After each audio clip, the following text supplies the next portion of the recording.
am Nova Alexander, 31 years old and exactly 8 months pregnant with my late husband's child. My family smiled when they did it. Acting like abandoning a heavily pregnant woman in the freezing woods was just a harmless joke. My own blood assumed my quiet nature, and the grief of losing Liam 7 months ago made me an easy target. Just a few minutes ago, my sister Harper laughed a high grating sound as she hurled my leather purse into a steep, muddy ravine, leaving me stranded in the dense fog of the Sam Houston National Forest. "You need the exercise," she mocked, her face framed by the rolled-down window of the luxury SUV. My father, Richard, hit the gas. The tires spun, kicking wet gravel against my shins as they sped off down the remote logging road. They left a grieving widow in the dropping temperatures, assuming I would freeze, panic, or beg for their mercy. What none of them knew was that I had already set a trap in motion 2 days prior. By 6 o'clock in the morning, there would be a knock on my parents' front door, and it would not be me. Before I share the rest of this story, welcome to Revenge Order. Let me know your age and where you are listening from in the comments below, and hit subscribe if you have ever had to outsmart toxic family members who thought they could break you. The silence that settled over the forest was heavy, broken only by the wind, rustling the towering lobley pines.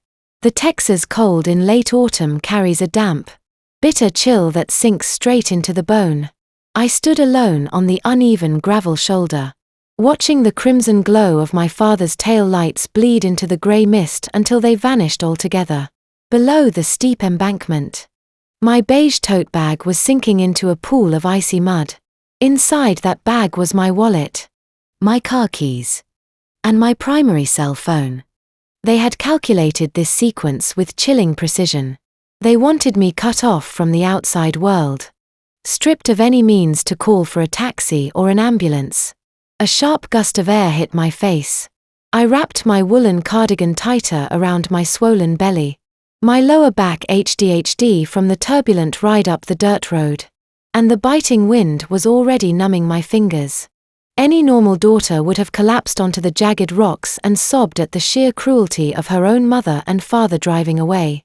But I was long past expecting maternal warmth from a woman who viewed me only as a liquid asset. Just 20 minutes prior, the heated leather interior of that SUV had been a psychological war zone. My father had demanded I sign over the deed to the 500-acre ranch Liam had left me. Richard needed my property to cover a sudden liquidity issue for his medical supply company. When I kept my hands folded in my lap and refused, my mother, Sylvia, leaned over the center console. She told me I was a selfish widow hoarding wealth while my own flesh and blood faced ruin. When I still refused to sign their fraudulent guarantor papers, my father slammed on the brakes in the middle of nowhere. He shoved a blank letter of intent against my chest. "Sign it or wait here for a taxi," he ordered, his jaw set in a hard line. "We are going to the diner 5 miles up the road. We will be back in an hour to see if you have thought out." They constructed their plan to secure plausible deniability. They were not leaving me to die, just putting me on ice to break my spirit. I feigned tears, my hands shaking as I took his pen and signed the paper. They laughed, kicked me out, and drove off, believing they had won. They had no idea that I spend my days as a senior corporate compliance investigator for a vast healthcare network. I corner white-collar criminals for a living. I do not operate on panic. I operate on leverage. I brushed a speck of dirt off my maternity jeans.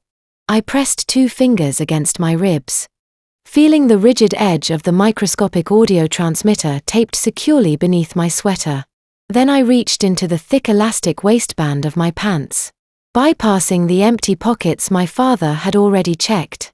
My fingers found cold, heavy plastic. I pulled out an encrypted satellite phone, flipped open the thick antenna, and pressed the single speed dial key. The line clicked open. Agent Davis answered on the first ring. I stared down the empty dirt road. "Target is moving," I said. my breath turning to white vapor in the cold air. The wire is hot. 20 minutes before I made that phone call. The heated interior of my father's luxury SUV was a suffocating psychological war zone. The heavy doors were locked, sealing me inside a cabin that smelled of rich imported leather and the suffocating floral notes of my mother's expensive perfume. I sat in the back seat, my hands resting protectively over my stomach, watching the endless stretch of pine trees blur past the tinted windows. My father, Richard, gripped the steering wheel so tight his knuckles strained against his skin.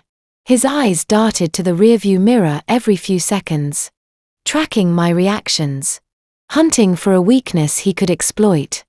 He was the CEO of Sterling Medical Supplies, a man who built his identity on commanding boardrooms and intimidating rivals. But today, the polished veneer was cracking. The air conditioning was running high, yet beads of sweat gathered along his hairline. He cleared his throat, a sharp grating sound that signaled the end of pleasantries. We are facing a temporary liquidity issue at the company. Nova, he stated, using the clinical corporate jargon he always hid behind when he wanted something. Supply chain disruptions have caused a brief cash flow bottleneck. I need you to sign over the deed to the ranch Liam left you. It is a simple transfer of collateral. I will use the property to secure a bridge loan, and you will have the title back before the baby is even born. I kept my gaze fixed on the passing Trian. The property in question was not just a piece of land. It was a 500-acre ranch nestled deep in the Texas Hill Country, the only sanctuary my late husband Liam and I had ever known. More importantly, it sat directly above a newly discovered pristine freshwater aquifer. It was a generational gold mine. Richard did not want to borrow it. He wanted to liquidate it. I am not transferring the deed, Richard, I replied, keeping my voice even and devoid of the emotional static he wanted to provoke. That land belongs to my child. It is the only physical piece of Liam we have left. The rejection hit the front seat like a physical blow. My mother, Sylvia, twisted around to face me. The diamonds on her tennis bracelet caught the dull afternoon light. She dropped her usual polite country club facade, her features twisting into an ugly, condescending sneer. She deployed her favorite tactic, weaponizing the very grief I carried every single day. You have always been so narrow-minded, Nova, Sylvia hissed, her voice dripping with manufactured disappointment. Your father has provided for you your entire life. Now his legacy is on the line and you sit there playing the tragic selfish widow. You are hoarding wealth while your own flesh and blood faces financial ruin. Liam would be disgusted to see you turning your back on family. The invocation of Liam's name sent a sharp spike of adrenaline through my chest. Liam had been an internal auditor for Sterling Medical Supplies. He knew exactly what kind of man my father was, and he despised the rot hiding beneath my family-polished exterior. But I did not raise my voice. A decade working as a compliance investigator taught me that arguing with a predator only gives them the coordinates to your soft spots. I slowed my breathing, counting the beats in my head, analyzing their desperation. When my silence stretched on, Richard finally snapped. He let out a primal grunt of frustration and yanked the steering wheel hard to the right. The heavy vehicle swerved off the paved highway, the suspension bouncing violently as we hit the rutted, unpaved shoulder of a remote logging trail deep inside the national forest. Dust plumed outside the windows. He slammed on the brakes. The sudden deceleration threw me forward against my seatbelt, the nylon strap biting sharply into my collarbone. Richard threw the vehicle into park. He twisted around in his seat. His face flushed a dark, dangerous red. He reached into his tailored suit jacket and pulled out a folded piece of paper, shoving it over the center console until it practically touched my nose. It was a formal letter of intent, legally drafting the surrender of my property rights. You listen to me very carefully, my father growled. his voice dropping to a low, lethal register. "You are going to sign this document right now. Or you can open that door and step out into the cold. We are driving to the diner 5 up the highway to get a cup of coffee. We will be back in exactly 1 hour. Let us see if an hour of freezing in the damp woods changes your stubborn mind." It was a calculated, cowardly threat. They were establishing plausible deniability. They were not attempting to kill a pregnant woman. They were merely enforcing a harsh timeout, leaving me to walk a few miles or wait for their return. They assumed the dropping temperature, the encroaching fog, and the physical burden of my pregnancy would shatter my resolve long before frostbite set in. I looked at the document, then at the arrogant, expectant faces of my parents and my sister Harper, who sat beside me, filing her nails as if this were a routine inconvenience. I knew if I flatly refused, Richard might escalate to physical force, or worse, drag me back to their estate, where I could not control the variables. I needed them to leave me on this road. I needed them to drive away, confident in their victory. I forced my lower lip to tremble. I widened my eyes, letting the cold sting of the air conditioning dry them out until real tears began to pull along my lower lashes. I let out a soft, pathetic sob, acting like the broken, terrified daughter they always believed me to be. "Fine," I whispered, my voice shaking with perfectly calibrated defeat. "I will sign it. Just do not leave me out here." Richard smirked, a grotesque display of triumph. He pulled his expensive Mont Blanc pen from his breast pocket and held it out. I reached for it, but I intentionally fumbled. My hand knocked against my beige tote bag, sending it spilling onto the floorboard.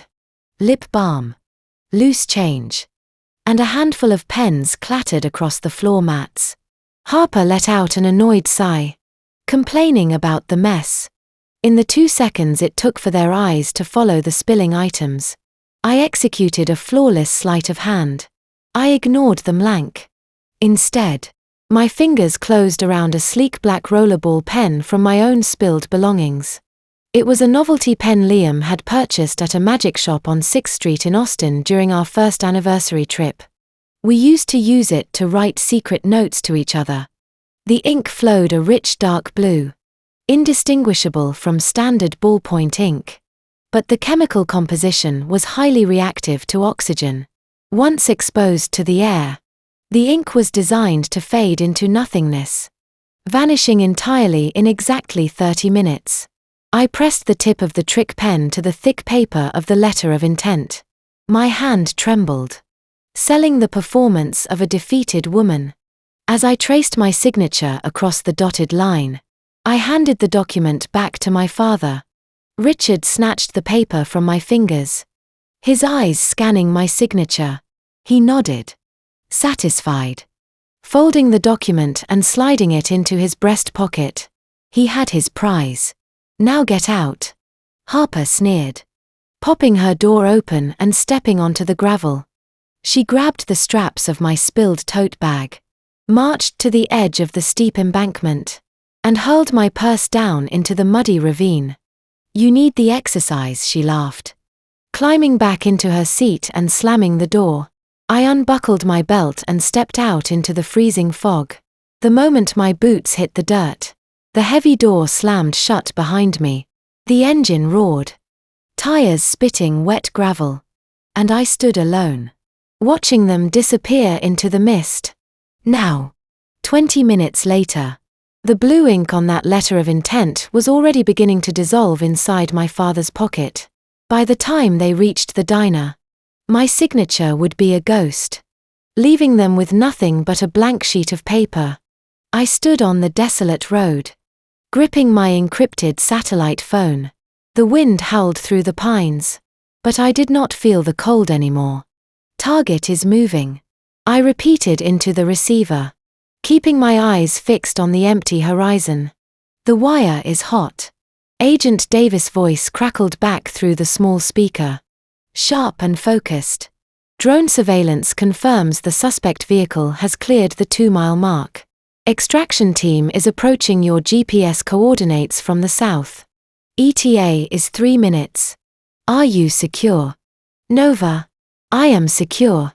I answered, resting a hand on my stomach, feeling a strong, reassuring kick from my unborn son. The trap was officially set.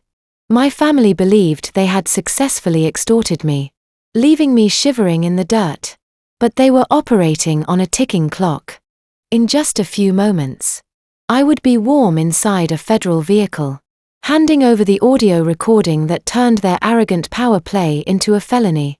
And in less than 40 minutes, my father would pull that letter of intent from his pocket, expecting to see his salvation. Instead, he would find a blank page. The realization of what that meant would force him to drive back to this exact spot. I looked down the dirt road, anticipating the sheer panic that would consume them when they returned to this freezing, deserted stretch of forest, and found absolutely nothing but empty air.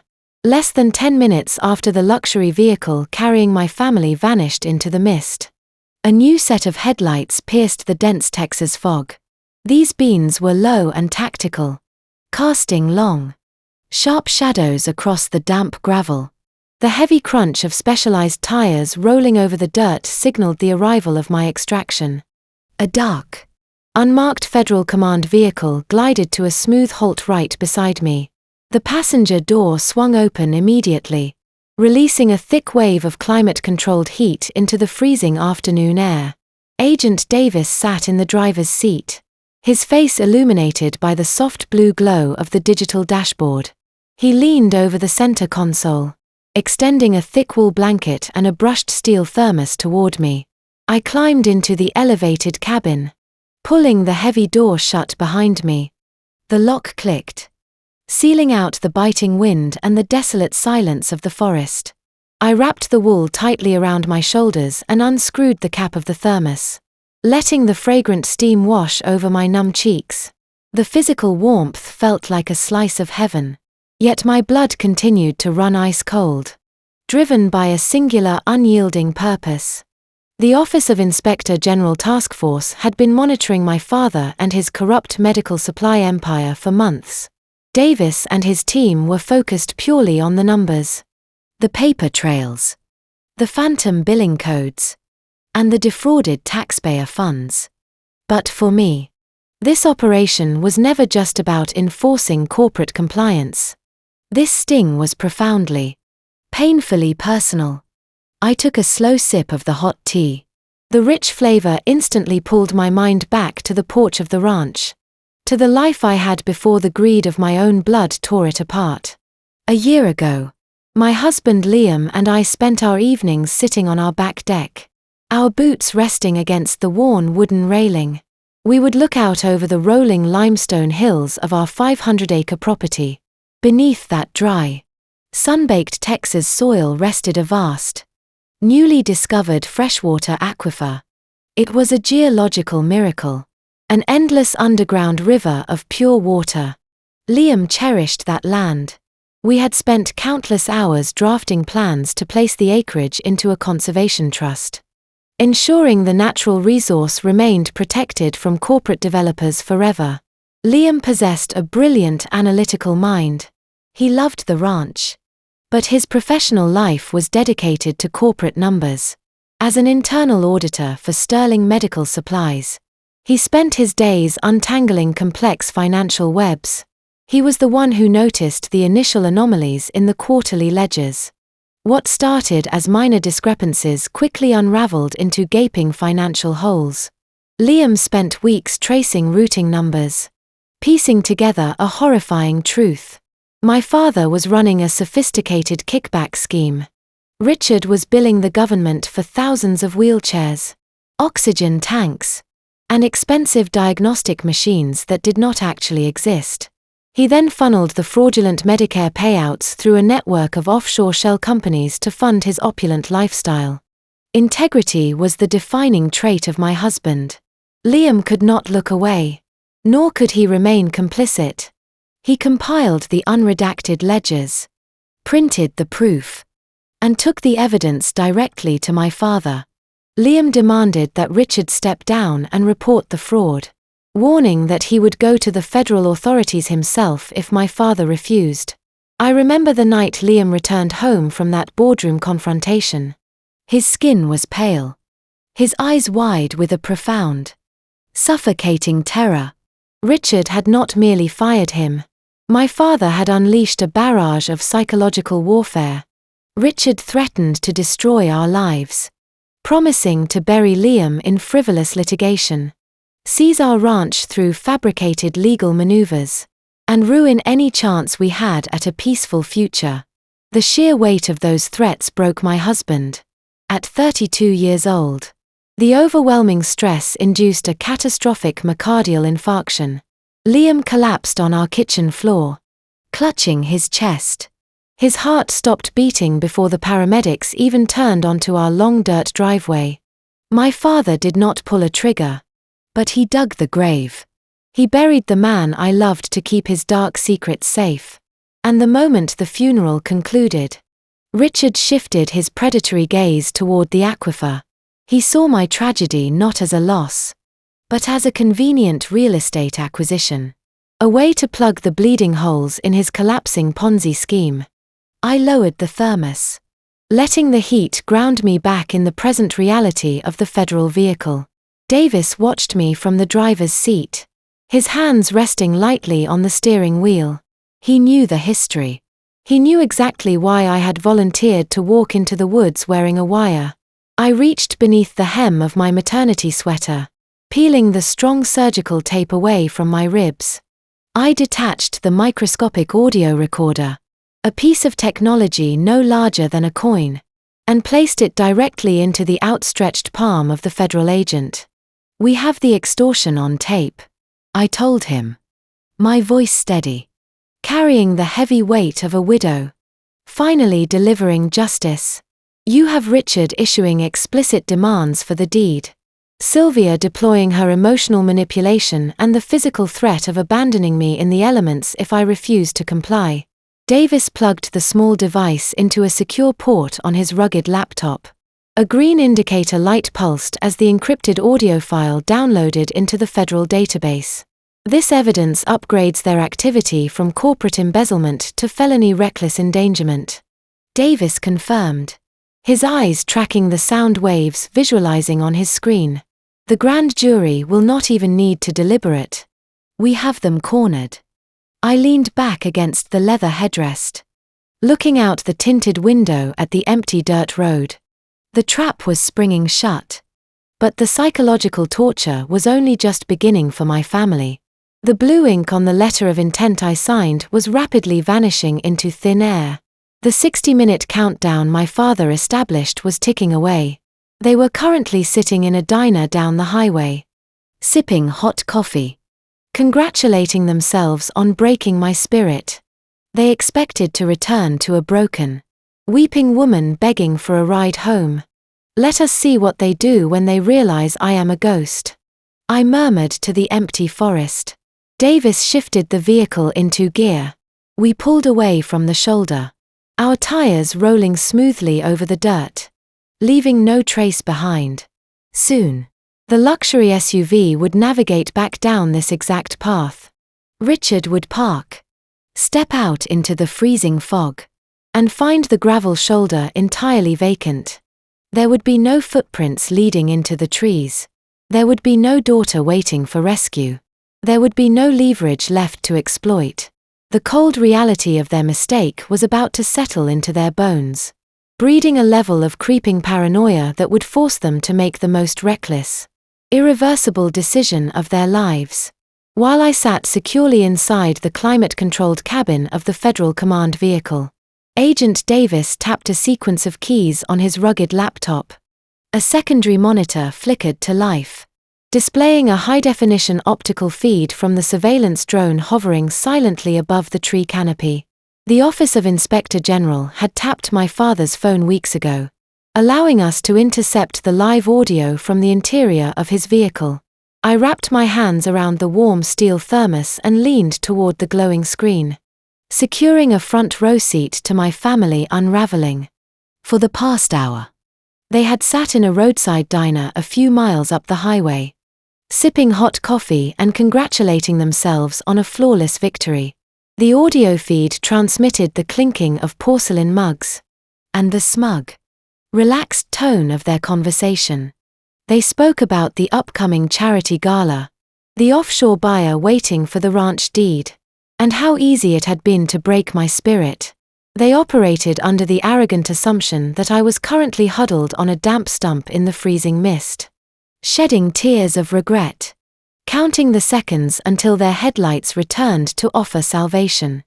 On the screen, the heat signature of the heavy SUV navigated the winding curves of the logging road, cutting through the dense grey fog.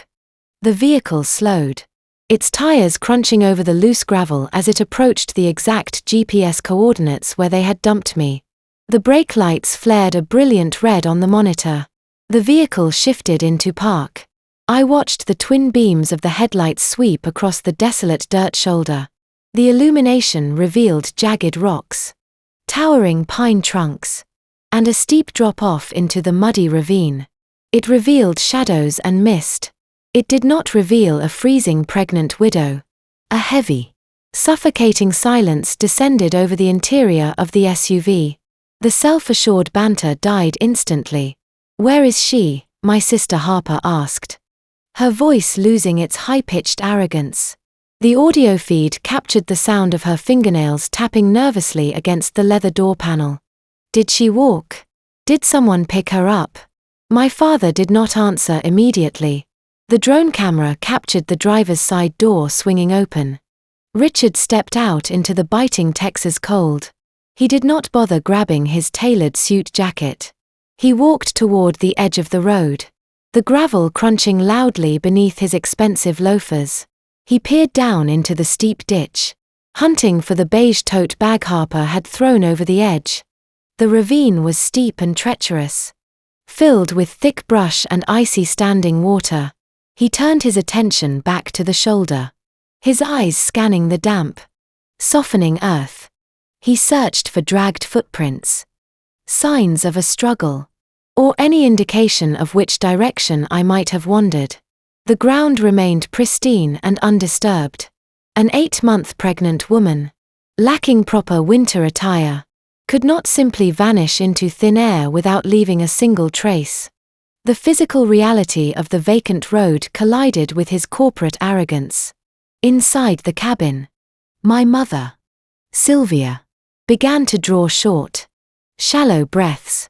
The rhythmic sound of her hyperventilation spiked over the audio feed.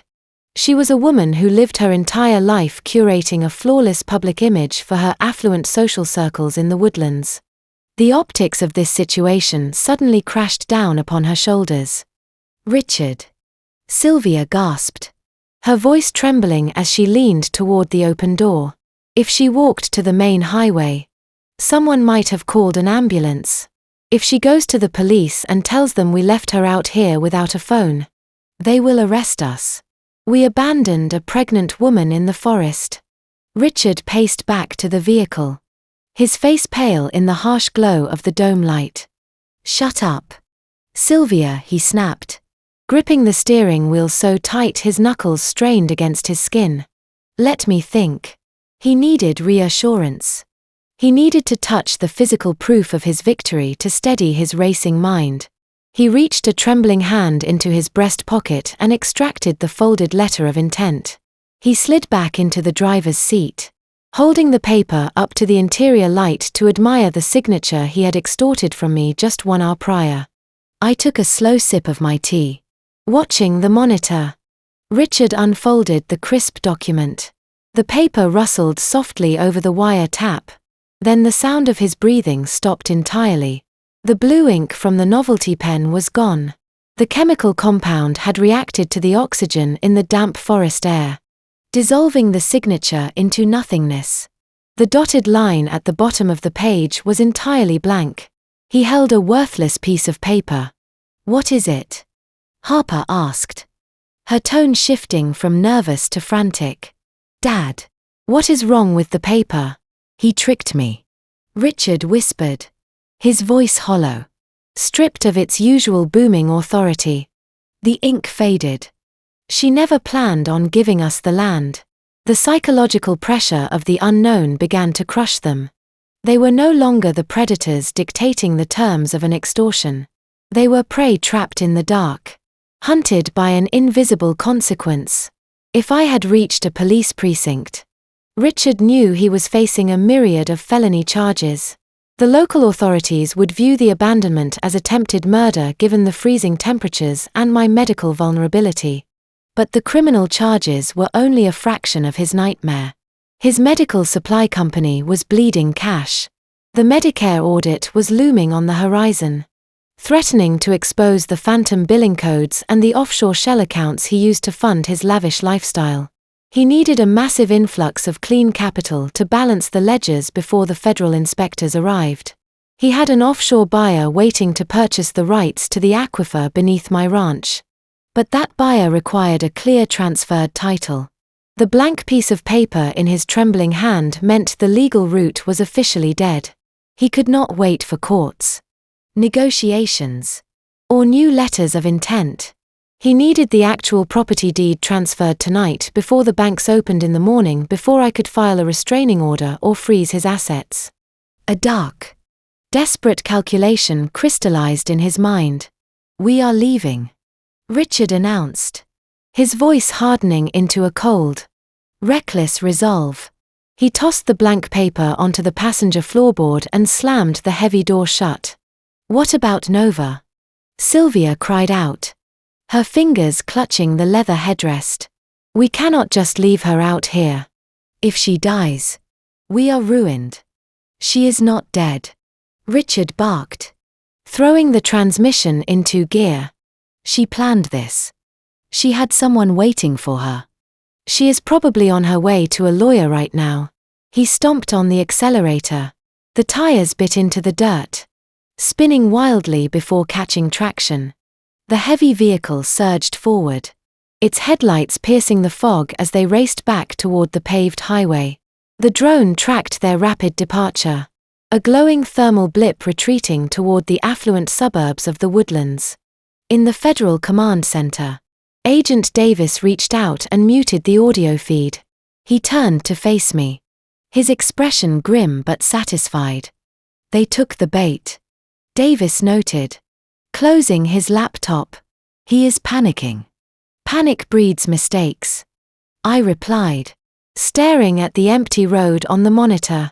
My father was speeding home to execute a backup plan born out of sheer terror. To save his collapsing empire, he would have to bypass the law entirely. He would need to open his personal safe, pull out the blank property deed he kept on file, and forge my signature himself. But a forged signature on a high-value real estate transfer required official authentication.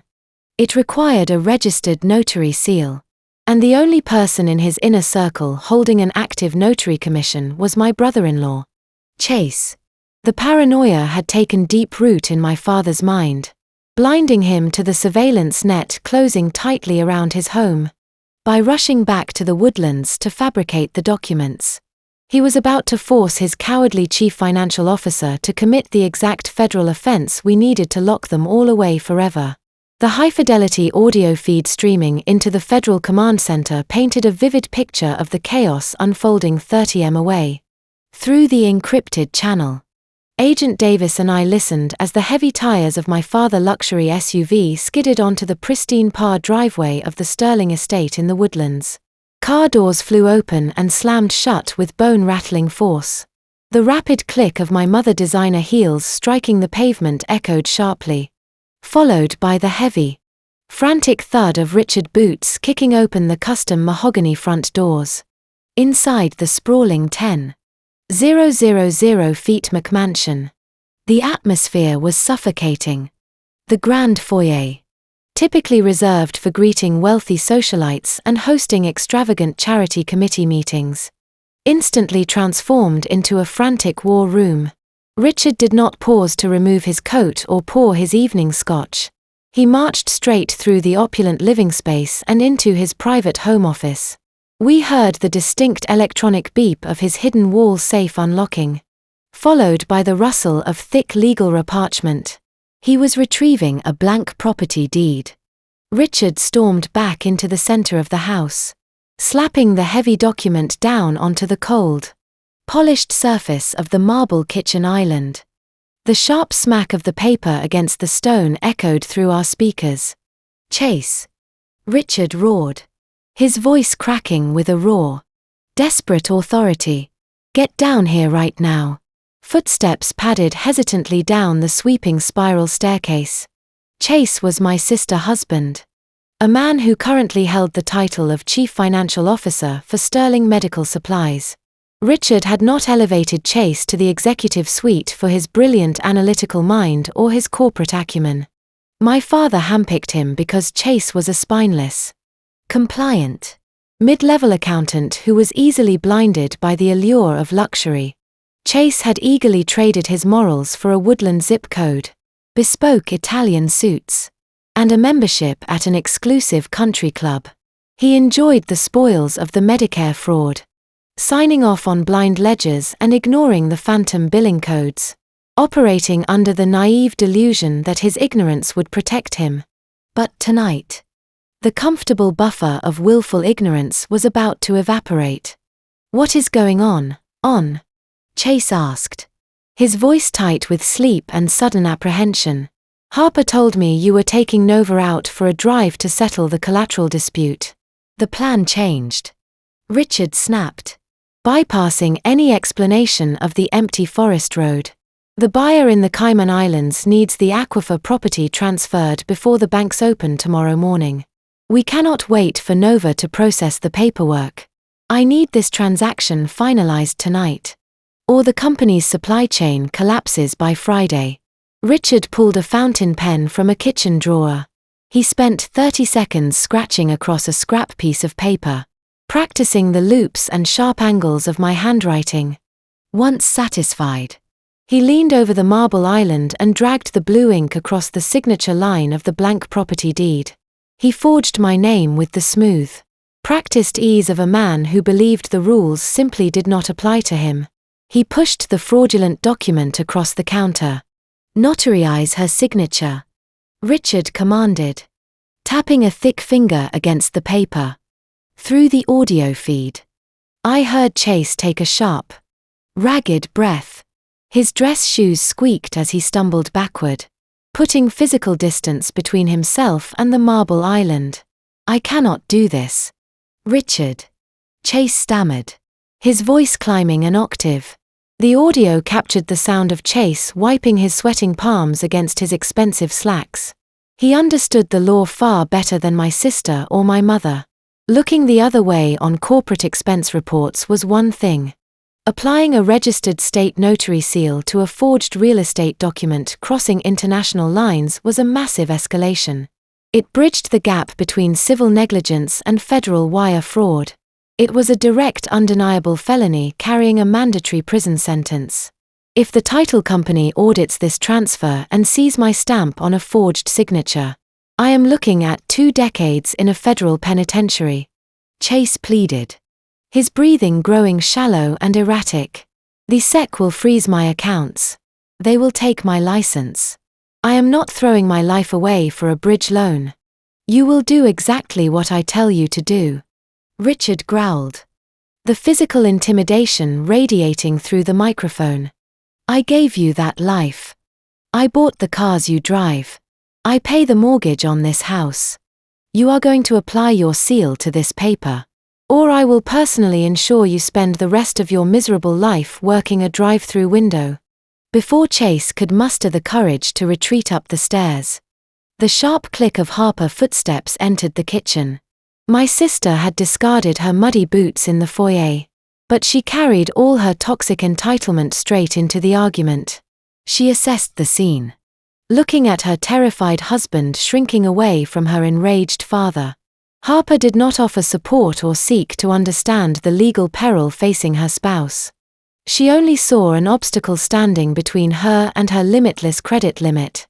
She walked over to the kitchen desk, picked up Chase's heavy leather briefcase and dropped it onto the marble island. She popped the brass latches, rummaging through the neat compartments until she found his heavy metal notary embosser. "You are acting pathetic, Chase," Harper sneered, her voice dripping with pure unadulterated disdain. She slammed the metal tool down next to the forged deed. "You are not some high-powered executive," she continued, systematically dismantling his fragile ego. "You are a glorified clerk. Your stupid commission expires in 3 days anyway. The state is not auditing a defunct seal. Just stamp the paper so we do not lose the house and the company. Stop whining and do your job." This was the pivotal moment, the lethal intersection of cowardice and manipulation. Chase stood at a crossroads. He could walk out the front door, call the authorities, and report the coercion, potentially saving himself from the incoming federal sweep. Or he could surrender to the immediate terror of losing his opulent lifestyle and facing the combined wrath of my father and his wife. The silence in the kitchen stretched out, heavy and suffocating. In the command center, Agent Davis leaned closer to the speaker, his hand hovering over his keyboard. Chase was a man governed entirely by his fear of losing status. The abstract threat of a federal prison cell felt distant and theoretical compared to the very real, very immediate threat of Harper divorcing him and Richard stripping him of his wealth. The psychological conditioning of the Sterling family demanded total obedience, and Chase possessed no spine to resist. We heard the slide of leather as Chase stepped back up to the marble island. We heard his shaky breath exhaling into the quiet room. Then came the unmistakable metallic scrape of the heavy embosser being lifted from the counter. Chase slid the edge of the forged property deed between the steel plates of the tool. He aligned the grooves over my fabricated signature. He placed both his trembling hands on the lever and pressed his body weight down. Click. The sharp mechanical sound echoed through our speakers like a gunshot. The deed was stamped. The fraudulent authentication was permanently embossed into the heavy parchment. Chase had just crossed the point of no return, wrapping a federal noose tightly around his own neck and handing the trailing end of the rope directly to the Office of Inspector General. "Good boy," Harper murmured, her tone shifting from vicious to sickly sweet. Richard snatched the completed document from the counter. "Go upstairs and pack a bag for the gala this weekend," he told his daughter, his confidence entirely restored by the fresh felony resting in his hand. "I am going to scan this to the offshore buyer and initiate the wire transfer right now. We will have the capital by sunrise." Agent Davis looked over at me, a grim smile forming on his face. He reached for his encrypted radio, preparing to contact the cyber division.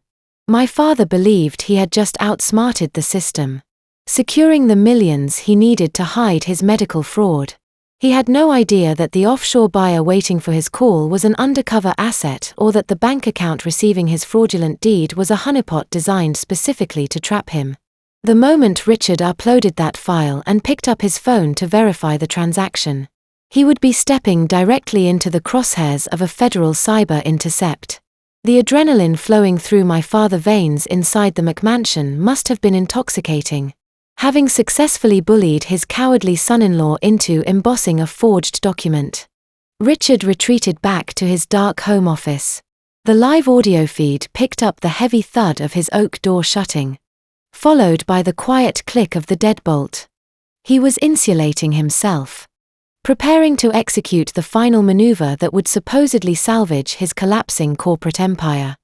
Through the wiretap, we heard the distinct hum of a high-speed document scanner activating. Richard was digitizing the fraudulent deed, translating Chase's fresh notary seal and my forged signature into an encrypted PDF file. He was racing against a ticking clock. If he could not inject $12 million into his company operating accounts by morning, the impending Medicare audit would expose a financial crater too massive to conceal. He needed the advanced payment from the Cayman Islands buyer to bridge the gap, pay his desperate vendors, and silence the auditors. In the Federal Command Center, the atmosphere shifted from passive observation to high-stakes active engagement. Agent Davis spun his laptop toward me, his fingers flying across the illuminated keyboard. A digital map of global routing nodes appeared on his screen. The cyber division of the Office of Inspector General had already infiltrated my father's primary network weeks ago. We were not merely listening anymore. We were embedded deep inside his digital infrastructure. He is initiating the file transfer right now, Davis announced, his voice tight with concentration. The encrypted PDF is moving through his local server, heading for the designated offshore portal. A bright yellow progress bar materialized on our monitor, tracking the fraudulent deed as it sailed across the Atlantic.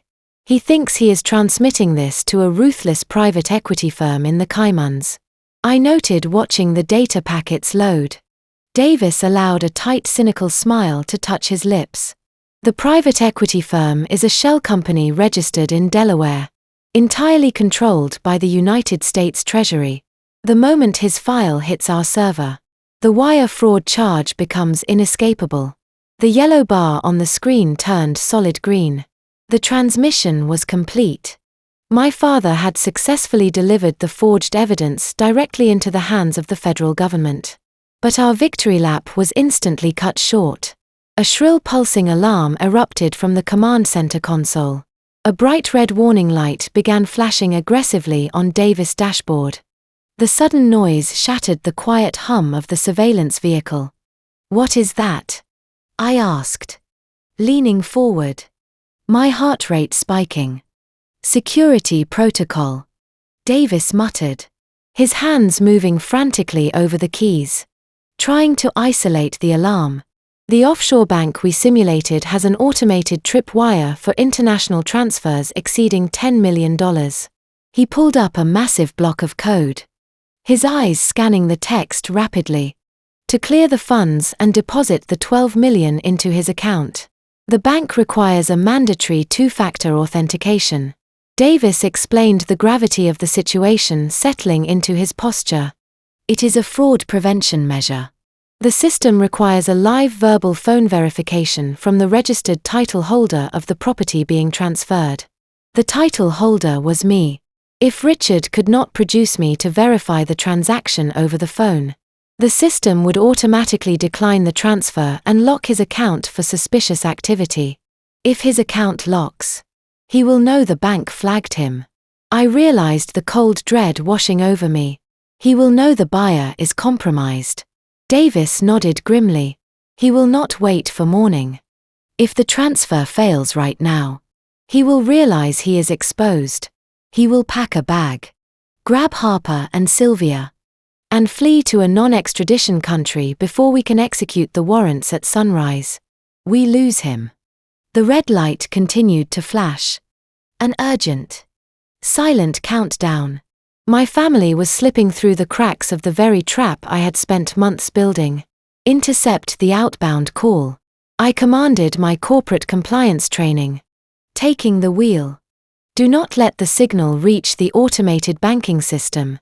Route his call directly to this console." Davis did not hesitate. He typed a rapid string of override commands, hijacking my father's cellular signal before it could connect to the international exchange. I reached for a heavy set of tactical headphones hanging on the console. I slipped them over my ears, adjusting the flexible microphone close to my mouth. "I cannot use my natural voice," I said, watching the incoming call prompt flash on the screen. "He will recognize me instantly." Davis flipped a switch on the audio interface.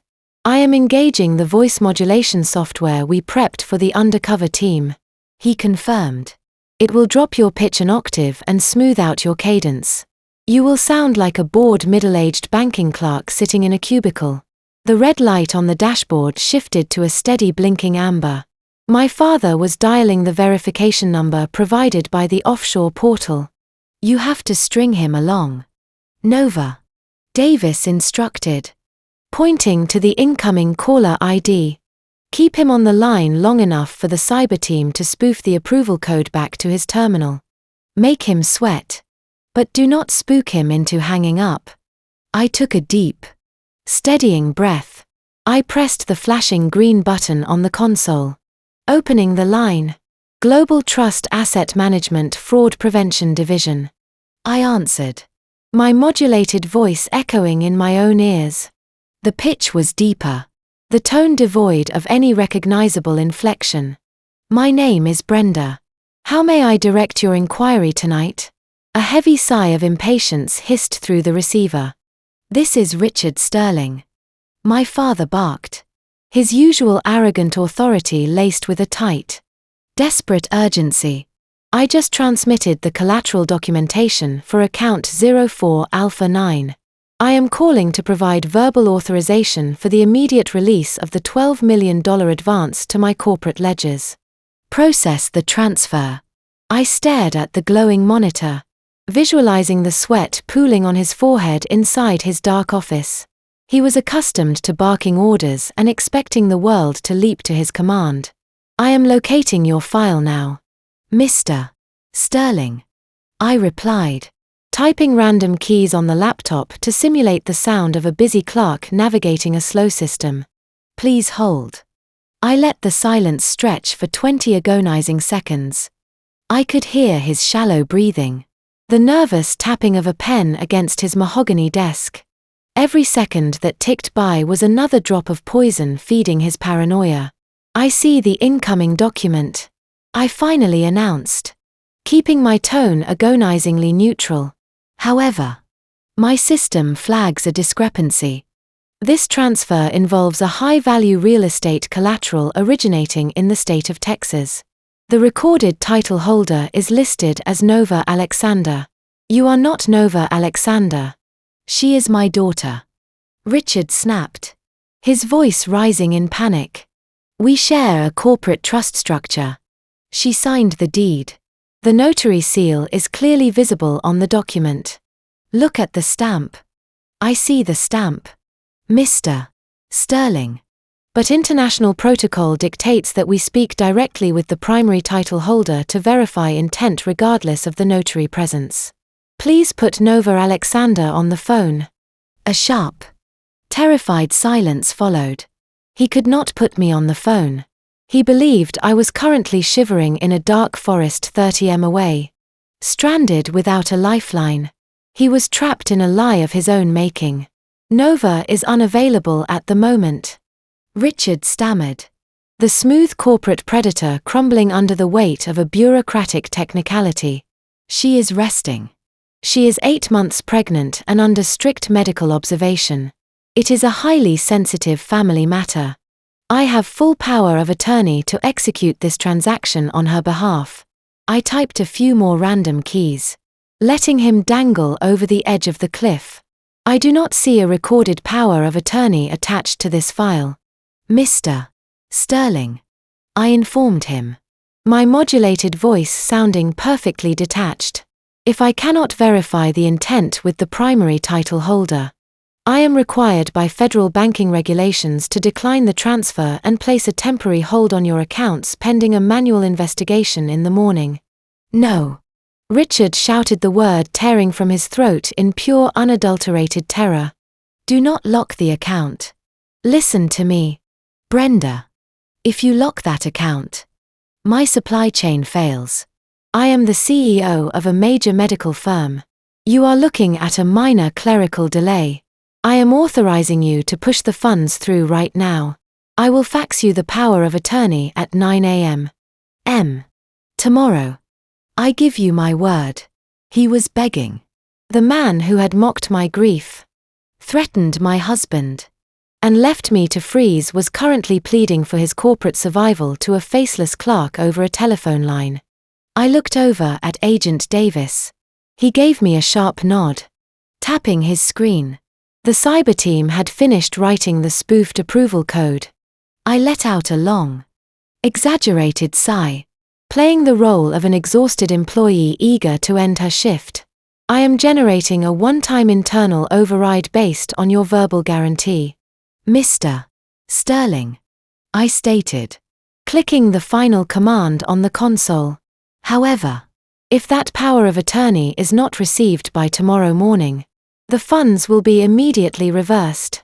It will be there, Richard promised, his voice cracking with a profound, pathetic relief.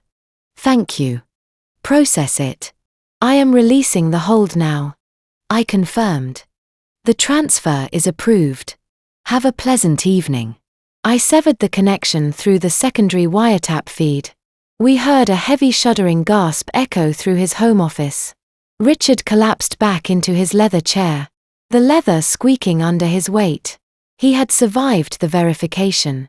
He believed the $12 million was currently flying through the digital ether, arriving to save his empire. He was completely unaware that the funds did not exist. The approval code I just sent merely satisfied his local server, telling his computer that the transaction was successful. The forged deed was securely locked in a federal vault. The wire transfer was a phantom.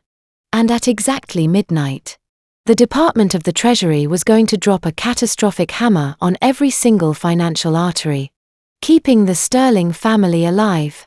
The heavy shuddering exhale emanating from my father's home office signaled the end of his quiet terror. Over the encrypted audio channel, I listened to the squeak of his leather chair as he stood up, his confidence fully restored by a spoofed bank authorization code. The heavy oak door unlocked and his footsteps transitioned from the plush carpet of his study to the hard echoing marble of the grand foyer. He was no longer the cornered predator pleading with a faceless banking clerk. He had reclaimed his role as the untouchable patriarch.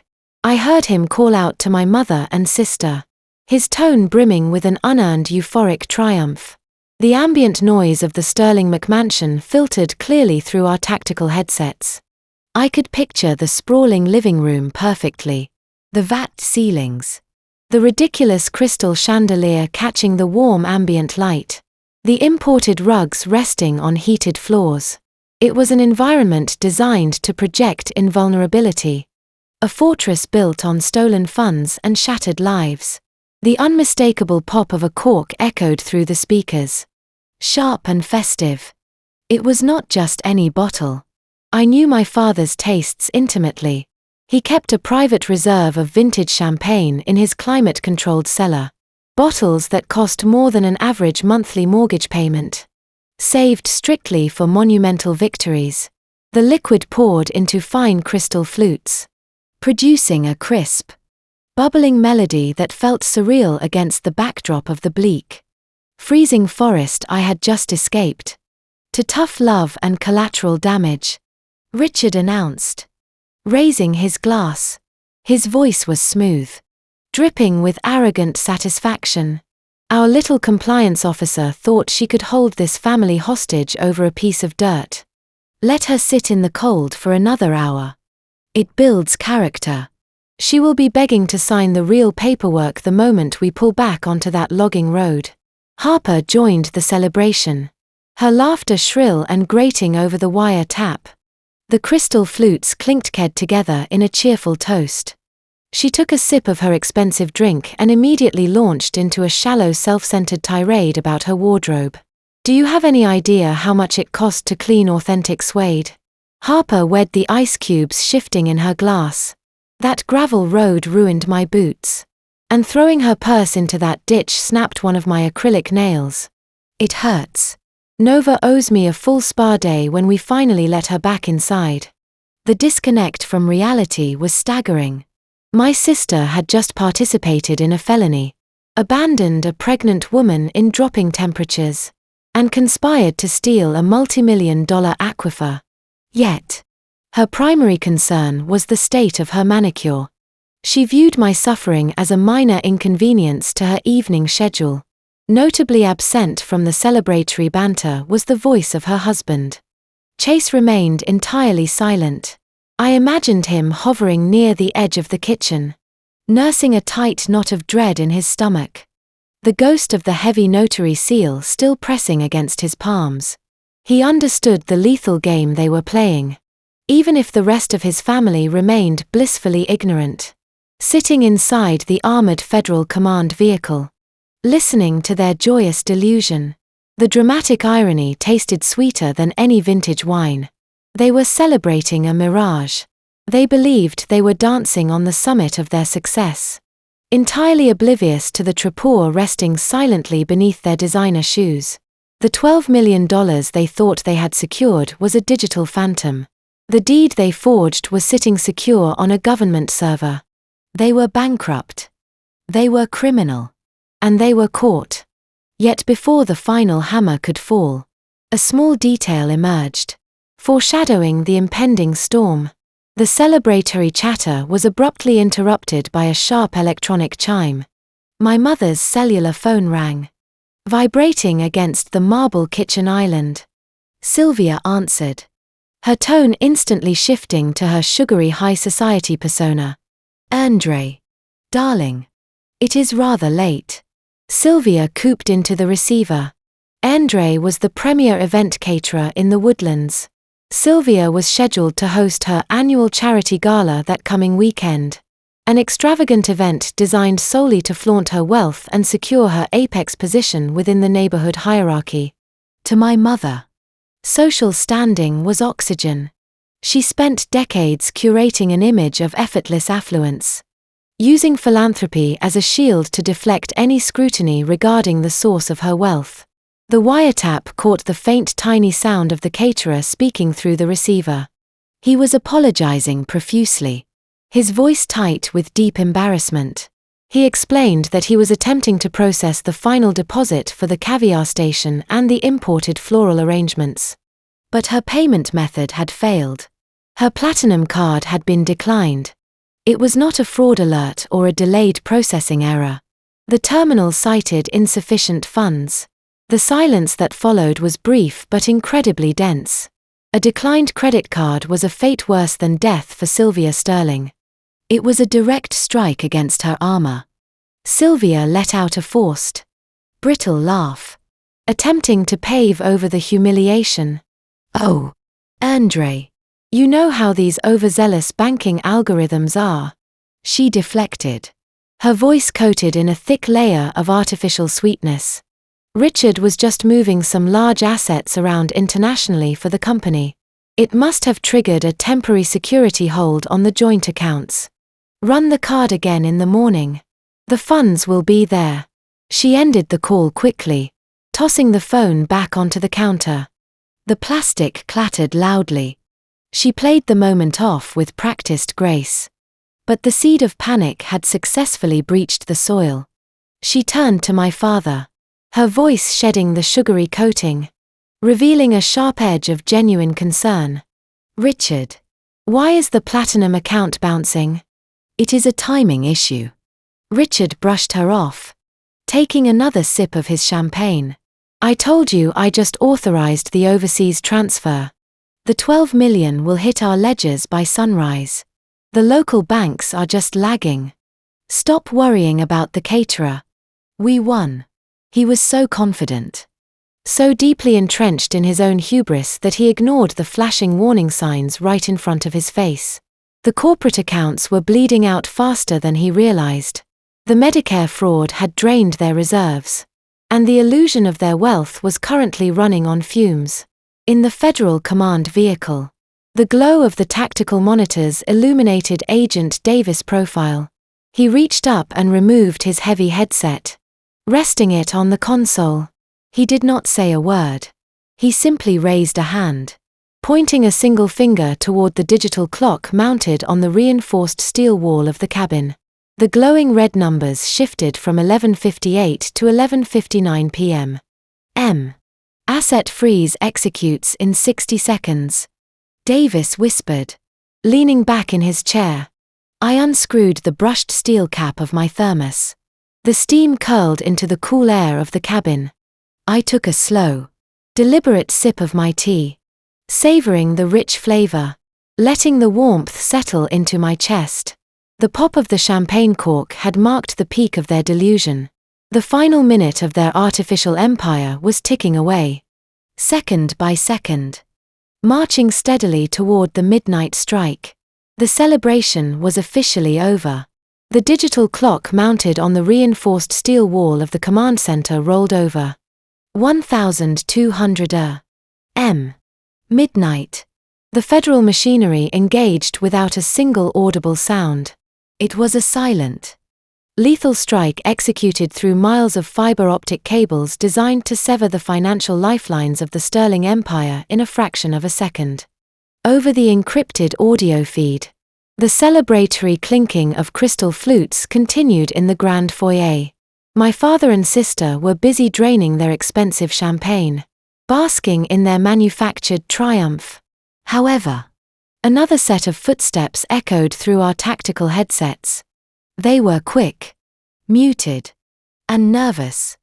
Chase had excused himself from the victory lap.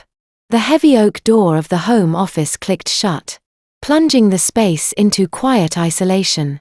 We heard the soft sigh of leather as Chase sank into the executive chair. The distinct chime of a laptop powering on followed. As the chief financial officer, Chase carried the burden of actually managing the logistics of my father's reckless promises. Richard had authorized the fake transfer, but Chase was the one tasked with logging into the secure banking portal to intercept the incoming $12 million and immediately shuffle those funds to their desperate vendors. He needed to balance the ledgers before the morning sun exposed the rotting foundation of their Medicare scheme. I pictured him sitting in the dark, the pale glow of the monitor illuminating the thin layer of sweat coating his forehead. Chase was not a hardened criminal mastermind.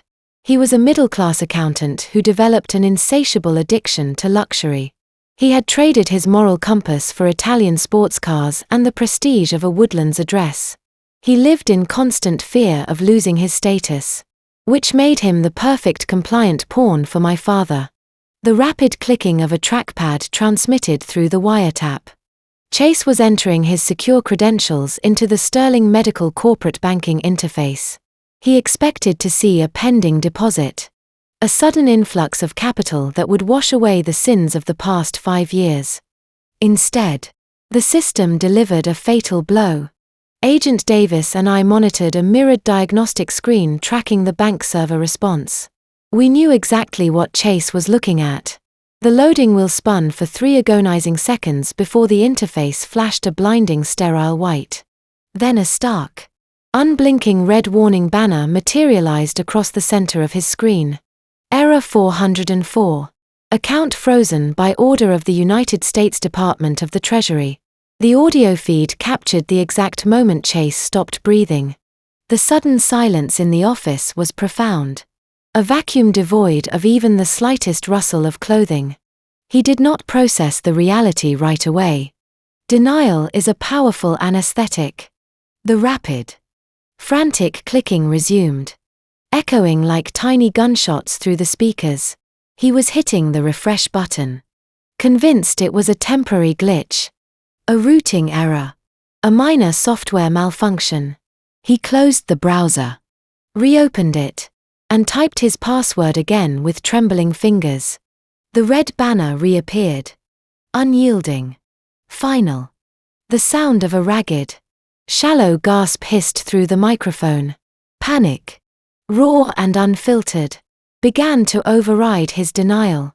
He abandoned the corporate portal and navigated toward his alternative lifelines. Chase clicked over to the domestic banking interface holding his personal checking and savings. The screen returned the identical red warning. He scrambled to open the portfolio managing the trust fund Richard had established for Harper. Frozen. Driven by pure terror, he accessed the encrypted dark web portal connecting to Richard Cayman Island ledgers. The offshore haven they believed was untouchable.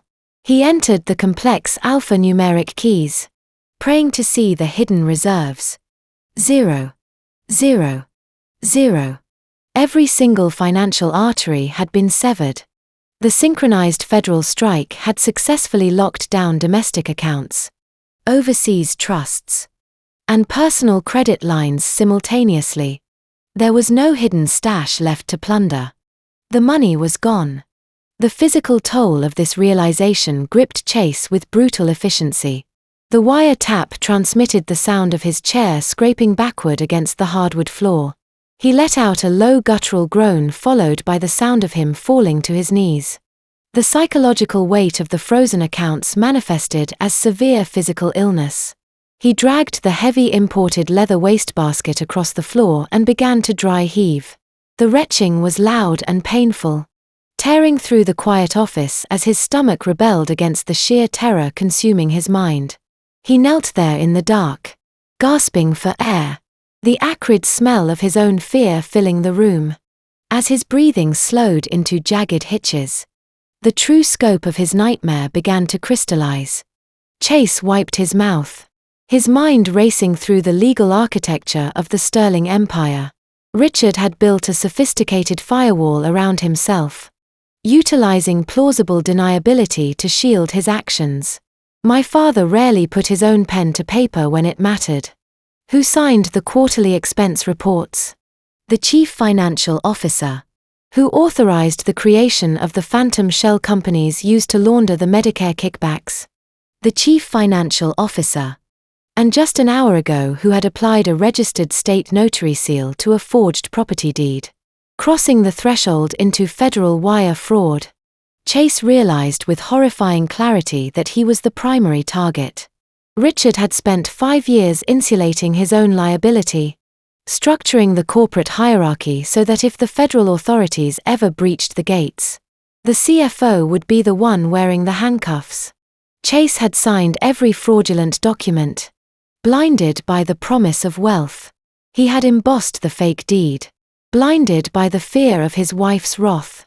He had wrapped the noose around his own neck, tightened the knot, and handed the rope directly to the Department of Justice. He was the ultimate fall guy. Down the hallway, muffled by the thick walls of the mansion, the sound of high-pitched laughter drifted into the dark office. Richard's voice echoed faintly, continuing his arrogant toast. They were still drinking champagne. They were still celebrating the phantom $12 million, secure in their belief that they were the apex predators of their social circle. The contrast was staggering. Chase crouched on the floor, trembling in the cold glow of the laptop screen, carrying the burden of a devastating truth. The walls of his opulent, stolen lifestyle were rapidly caving in around him. The cars, the country club memberships, the designer suits. They were all already gone, seized by the invisible hand of the government. He was the only person in the house who knew they were already dead. He pushed himself up from the floor, his legs shaking under his weight. He stared at the red warning banner illuminating the room. He had to make a choice. He could walk out into the foyer, interrupt the celebration, and deliver the fatal news to the patriarch who had orchestrated his ruin. Or he could try to save himself. The quiet terror contained within the four walls of the office was reaching its breaking point. It was only a matter of time before the infection of panic breached the heavy oak door and spilled out into the rest of the estate, bringing their artificial empire crashing down into the reality of the Texas night. The toxic silence inside the home office did not last long. Fear is a highly contagious pathogen, and within 2 hours, it had successfully breached the heavy oak door and infected the entire Sterling estate. By 2 a.m, the celebratory champagne was abandoned, turning warm and flat in crystal flutes resting on marble countertops. The euphoric delusion that had insulated my family evaporated, replaced by a frantic, suffocating reality they could no longer deny. The first crack in their armor occurred shortly after midnight with the caterer. But the final, devastating breach happened directly through my sister. Harper burst into the dark office, shattering the quiet with a shrill, hysterical shriek. The live audio feed picked up the aggressive thud of her designer heels stomping across the hardwood floor. She did not knock. She did not ask Chase why he was sitting in the dark, bathed in the red glow of his laptop monitor. She simply unleashed her fury. "Fix your stupid bank account right now," Harper screamed, her voice tearing through the microphone like jagged metal. She slammed her smartphone down onto the mahogany desk. She had been attempting to purchase a customized $5 000 handbag from a European boutique. A self-awarded prize for surviving the muddy trek into the forest earlier that afternoon. The transaction failed. My Apple Pay was declined. She continued. Her breathing erratic. I tried 3 different cards. Every single one of them returned an insufficient funds error. The boutique sent me a rejection email. Do you have any idea how embarrassing that is? Chase. The system locked me out. Did you forget to transfer my allowance again? Chase remained entirely motionless in his executive chair. He did not look up at his enraged wife. He kept his eyes locked on the stark red warning banner dominating his screen. The Treasury hold was absolute. He lacked the capacity to form a coherent response. Before Harper could escalate her verbal assault, a second wave of chaos crashed into the room. Sylvia stumbled into the doorway, leaning heavily against the doorframe. The flawless, polished matriarch, who had weaponized my grief in the back of a luxury SUV just hours ago, was unraveling in real time. Her perfectly styled hair was disheveled and her makeup was smeared from crying. He cancelled. Sylvia gasped, clutching her chest as if she were suffering a physical wound. Andre can led the gala. She held up her own phone, displaying an incoming email. He sent a formal notice to the entire charity committee. Sylvia wailed, her voice dropping into a register of pure, unadulterated despair. He stated that the Sterling family failed to secure the necessary deposits and breached the vendor contract. He copied the entire board.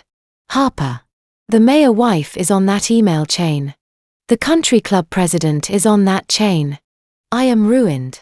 They are going to kick me off the foundation. I cannot show my face at the club tomorrow. I am a social pariah overnight. The dual revelation of declined credit and social annihilation served as the catalyst for total collapse. The family dynamic, usually held together by the glue of shared wealth and mutual arrogance, instantly dissolved. Richard stormed down the hallway, the heavy footfalls of his boots announcing his arrival. He shoved past Sylvia, entering the office with a terrifying, feral energy. The smug, untouchable patriarch who had orchestrated my abandonment was gone. His face was flushed a dangerous crimson, the veins in his neck bulging against his tailored collar. He had just attempted to log into his offshore accounts to verify the $12 million transfer, only to discover the same catastrophic error screen Chase had been staring at for 2 hours. What the hell did you do? Richard roared, slamming his fists down onto the desk, rattling the expensive pen cups and monitors. He leaned over the desk, towering over his cowardly son-in-law. He refused to accept that his own criminal empire was falling apart. He needed a scapegoat. You screwed up the routing numbers, Richard accused, spittle flying from his lips. You triggered an automated security hold. I told you to verify the codes before you initiated the domestic shuffle. You incompetent, spineless idiot. Call the fraud department right now and fix this IT glitch before I throw you out on the street. I did not screw up the routing numbers. Richard Chase finally snapped. The sheer terror of his impending federal indictment suddenly overrode his lifelong fear of his father-in-law. Chase stood up, pushing his chair backward violently. He pointed a trembling finger at the glowing laptop screen. Look at the banner, Richard Chase shouted, his voice cracking with a desperate, hysterical edge. Look at the seal. It is not an IT glitch. It is not a bank error. It is a federal asset freeze. The United States Treasury locked the accounts. They locked everything. The domestic ledgers, the offshore trusts, the credit lines. It is all gone. The words hung in the air, heavy and inescapable. Richard stared at the screen, his eyes scanning the official government seal over and over again, as if hoping the pixels would magically rearrange themselves into a different outcome. The color drained from his face, leaving him pale and hollow. Harper, unable to process the concept of actual poverty, turned her vicious energy toward her father. "You promised the money was secure," she shrieked, launching herself at Richard, hitting his chest with her fists. "You said the Medicare audit was handled. You said forcing Nova to sign that paper would save the company. You lied to us. You lost my trust fund because you got greedy. Get off me," Richard growled, shoving his daughter backward. "You spent $50,000 last month on clothes while my supply chain was collapsing. Do not lecture me on greed." They turned on each other like starving animals trapped in a cage. The loyalty they proudly preached when bullying outsiders evaporated the second the money disappeared. Sylvia wept in the doorway, mourning her reputation. Harper screamed obscenities at her father. Richard threatened physical violence against Chase. The grand luxurious office devolved into a pathetic, chaotic brawl of self-preservation. In the Federal Command vehicle, Agent Davis and I listened to their empire tear itself apart from the inside out. I felt absolutely no sympathy. Then, a sudden shift in the ambient noise captured my attention. Outside the massive floor-to-ceiling windows of the home office dominating the front circular driveway of the estate stood the Sterling family-prized architectural centerpiece. It was a massive, ostentatious, three-tier marble water fountain. It was illuminated by dramatic underwater spotlights designed to spray hundreds of gallons of water into the air, creating a constant roaring cascade. It was a physical manifestation of their artificial overflowing wealth, a loud declaration of their status to anyone driving past the gates. Through the wiretap, the steady, familiar roar of the falling water began to change. The high-powered pumps driving the fountain suddenly sputtered. A harsh mechanical grinding noise echoed through the glass windows, cutting through the shouting inside the office. The pumps choked on air, whining in protest as the internal mechanisms failed. The grand arcing streams of water faltered, dropping lower and lower, splashing weakly against the marble basins. Within seconds, the water completely stopped flowing. The harsh grinding ceased, leaving behind a deafening, profound silence outside the mansion. The fountain had run dry. The symbolism was stark and unavoidable. My family had spent the afternoon plotting to steal the massive, pristine freshwater aquifer resting naturally beneath my husband's ranch. They craved an endless pure resource to save themselves, but they failed. And now the artificial well they built with stolen funds, the mechanical illusion of their prosperity, had violently shut down. The silence of the dry fountain outside mirrored the desolate reality inside the office. The shouting match slowly died down as the occupants registered the sudden lack of ambient noise. They stood in the dark, panting, staring at each other. They were completely stripped of their power, their money, and their dignity. Their well had officially run dry, leaving them with nothing but the terrifying anticipation of the morning sun. The hours creeping toward dawn stretched out like a slow, agonizing execution inside the Sterling estate. By 4 a.m, the initial shock of the frozen accounts had settled into a deep, paralyzing dread. The sprawling McMansion, usually a beacon of warmth and activity, felt like a massive tomb. My mother had retreated to her bedroom, heavily medicating herself to escape the reality of her ruined social standing. Richard was pacing the length of his dark office, frantically dialing high-priced defense attorneys who were automatically routing his calls to voicemail, having already received the federal notifications regarding his seized assets. But it was Chase who truly understood the lethal mathematics of their situation. Sitting in the Federal Command Center, Agent Davis and I tracked a new chaotic flurry of movement through the audio feeds. Rapid, heavy footsteps thudded across the second-floor landing. Doors opened and shut with careless force. The microphone hidden near the master suite captured the distinct zip of a heavy canvas duffel bag. Chase was running, Survival instincts had finally obliterated the fragile illusion of family loyalty. The psychological conditioning that kept him subservient to my father dissolved entirely, replaced by the primal, visceral terror of a man staring down the barrel of a federal indictment. Chase realized with absolute certainty that remaining inside that house meant accepting his role as the designated fall guy. He was the chief financial officer. His signature authenticated the phantom Medicare billing codes. His embossed notary seal validated the forged property deed currently resting in a government vault. Richard possessed the arrogance to believe he could litigate his way out of a corner. Chase possessed the accounting knowledge to know the math was inescapable. We heard the frantic rustling of fabric as Chase tore designer suits from their hangers, stuffing them indiscriminately into the canvas bag. He moved to the back of the walk-in closet, pulling out a hollowed-out shoe box. Inside rested a thick stack of emergency cash, undeclared funds he had quietly skimmed from his own fraudulent bonuses over the past 3 years. It was his exit strategy, a desperate lifeline meant to carry him across the southern border before the federal warrants went live. He zipped the bag shut, hoisted it over his shoulder, and sprinted toward the bedroom door. He did not make it past the threshold. "Where do you think you are going?" Harper demanded. Her voice cut through the quiet hallway, sharp and venomous. My sister had not slept.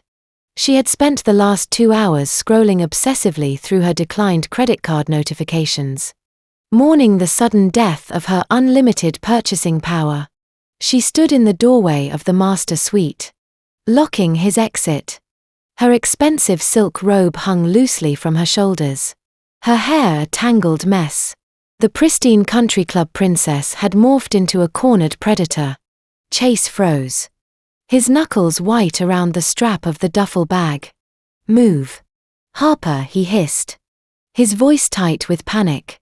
"You saw the computer screen. The Treasury Department locked the accounts. The FBI is probably already drafting the arrest warrants. I have to get out of here right now." "You are not going anywhere," she shrieked, launching herself forward. The audio feed erupted into chaos. Harper did not attempt to reason with him or beg him to stay. She attacked him with a feral, unhinged violence. She grabbed the canvas bag, pulling it violently backward, trying to tear it from his grip. Chase stumbled, his dress shoes slipping on the polished hardwood floor. The struggle spilled out of the bedroom and onto the sweeping spiral staircase overlooking the grand foyer. "Let go of the bag," Chase yelled, yanking the strap hard, nearly pulling Harper off balance. "You pathetic coward," Harper screamed, her fingernails clawing wildly at his designer shirt, tearing the fabric near his collar. "We made you. My father took you out of a miserable middle-class cubicle and gave you the world. We elevated you from nothing. And the second things get difficult, you try to abandon us. You are not leaving me here to deal with this mess alone. You are not leaving me to take the blame. I am not taking the fall for your father." Chase roared back, the sheer volume of his voice shocking her into a brief hesitation. He shoved her away, forcing her back against the wrought iron banister. His chest heaved as he glared at the woman he had compromised his entire soul to please. The veil of their toxic marriage was completely lifted. He saw her not as a glamorous partner, but as an anchor, dragging him directly into the abyss. "I stamped the deed. Harper," he cried out, tears of absolute desperation streaming down his face. "I put my state-registered notary seal on a forged document crossing international lines. Do you have any idea what that means? I am looking at 20 years in a federal penitentiary. Your father set me up to take the bullet for his Medicare fraud, and you handed me the gun. I am leaving." Before he could take another step down the stairs, the heavy oak doors of the home office burst open on the ground floor. Richard emerged into the grand foyer, his face purple with a homicidal rage. The shouting match had shattered his frantic attempts to contact legal counsel.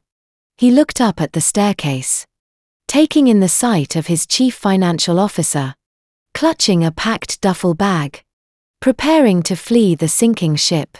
"Put the bag down, Chase," Richard commanded, his voice booming through the cavernous space, vibrating the crystal chandelier overhead. Chase froze halfway down the steps, trapped between his enraged wife above him and the furious patriarch below. "You walk out those front doors and I swear to God I will destroy you," Richard threatened, stepping closer to the base of the stairs, pointing a thick, accusing finger upward. "You think running to Mexico will save you? I will hire private investigators to track you down. I will feed you to the federal prosecutors myself. I will testify that you orchestrated the entire fraud behind my back. I will make sure you never see the light of day again. Get back into the office and help me build a defense strategy right now." The threats hung heavily in the air. For 5 years. Those exact tactics had kept Chase completely paralyzed, bound by fear and obedience. But the dynamics of power had fundamentally shifted. Richard's threats were hollow, the desperate flailing of a man who no longer controlled the narrative or the bank accounts. Chase looked down at my father, his breathing ragged. "You do not have the money to hire an investigator, Richard." Chase fired back, delivering the ultimate humiliating truth. "You do not have the money to hire a defense team. The government took it all. You are broke and I am not going to prison for you." He hoisted the bag higher on his shoulder and bypassed my father entirely, sprinting down the remaining steps and making a direct line for the massive mahogany front doors. Richard lunged forward, grabbing the back of Chase, attempting to physically drag him back into the house. Chase spun around, swinging the heavy canvas duffel bag like a blunt weapon. The bag struck Richard square in the chest, knocking the older man backward. Richard lost his footing on the slick marble tile and crashed hard onto the floor, gasping for breath as the wind was knocked out of his lungs. Harper shrieked from the top of the stairs, watching her father collapse. Chase did not look back. He reached the heavy double doors, grabbed the brass handle, and yanked it downward. The door did not budge. He pulled harder, rattling the heavy hardware. The dead bolts were disengaged, but the door felt as though it were barricaded from the outside. In the Federal Command Center, Agent Davis reached up and adjusted his tactical earpiece. The extraction teams had quietly established a hard perimeter around the estate over an hour ago. Chase pressed his face against the narrow glass pane running alongside the doorframe, trying to see into the darkness of the front porch. The ambient light from the foyer spilled outward, illuminating the obstruction. Standing directly on the other side of the glass, pressing his heavy tactical boot against the base of the door, was a heavily armed federal agent wearing a tactical vest emblazoned with the bright yellow letters of the FBI. Chase stumbled backward, his knees finally giving out. He dropped the duffel bag, the canvas hitting the marble floor with a heavy, defeated thud. The emergency cash he had packed so carefully was entirely useless. He was not running to Mexico. He was not escaping the fallout. The family was entirely fractured, trapped inside a 10,000 square feet glass box of their own making. They were exhausted, terrified, and completely out of options.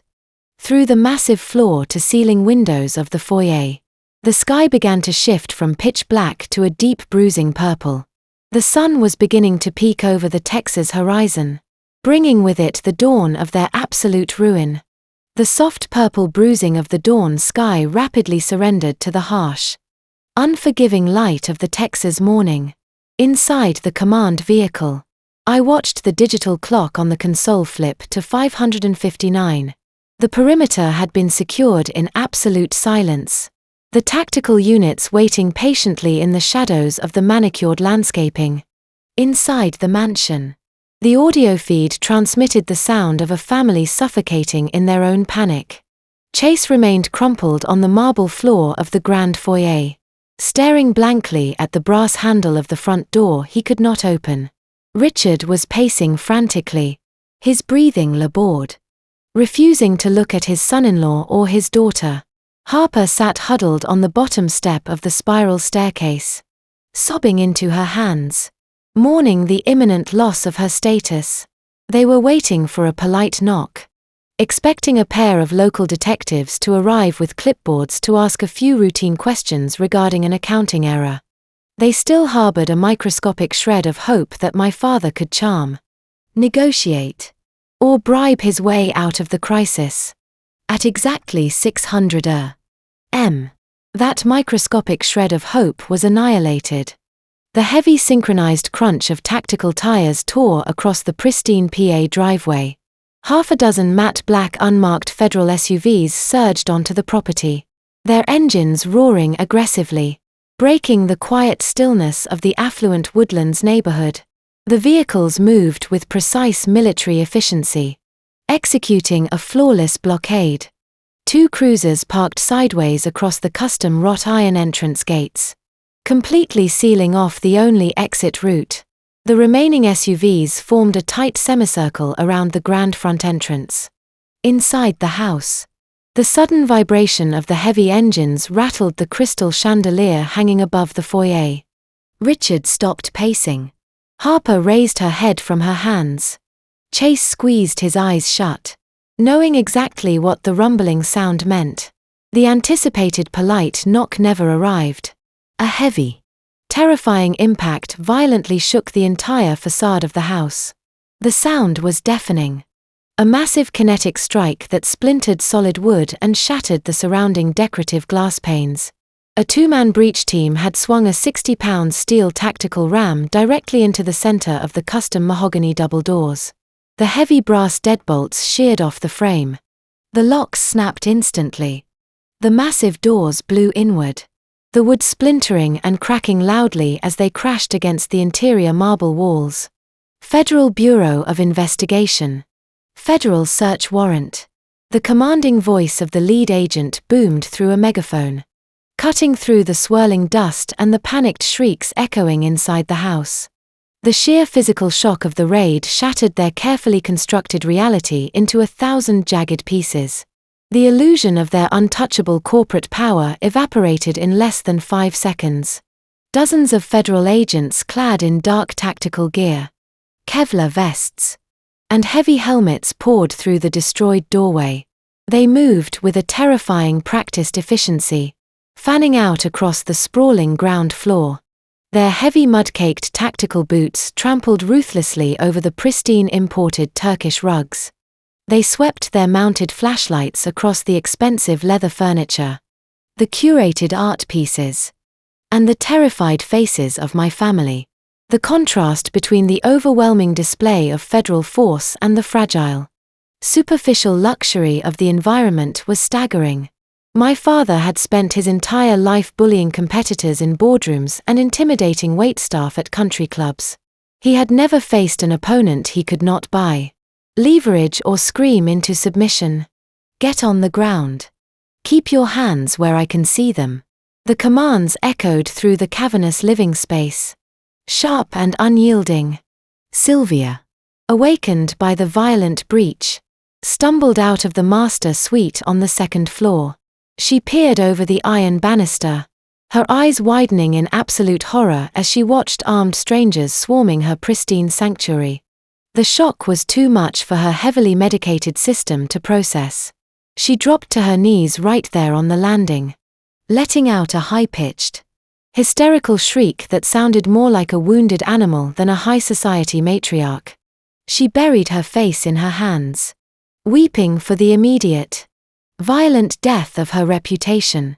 Down in the living room, Harper scrambled backward across the heated floorboards, desperate to salvage a single piece of her ruined life. She reached for the small silver laptop resting on the coffee table. The hard drive contained her personal communications, the digital ledgers of her trust fund, and a damning trail of emails proving she possessed full knowledge of the Medicare fraud her father was orchestrating. She grabbed the device and tried to discreetly slide it beneath the thick velvet cushion of the sofa. She did not even manage to hide half the machine. "Drop the device and put your hands on your head." A female agent intercepted her instantly. The agent did not offer a polite request or treat Harper with the difference she demanded from the world. The agent raised her weapon, aiming the barrel directly at my sister. The laser sight painted a small bright red dot across Harper's expensive silk robe. Harper froze, her mouth hanging open in sheer, unadulterated terror. She had never had a gun pointed at her. She had never been spoken to with such harsh clinical authority. Her hands shot up into the air, abandoning the laptop entirely. "Get on the floor," the agent barked. Stepping forward, Harper dropped face first onto the expensive rug. Sobbing uncontrollably, the agent placed a heavy knee between her shoulder blades, pinning her down. Harper wailed, complaining about the pressure, demanding to speak to a lawyer, shrieking that her silk robe was being ruined. The agent ignored her pathetic complaints completely. The cold, heavy steel of the handcuffs snapped shut around her wrists, binding her hands tightly behind her back.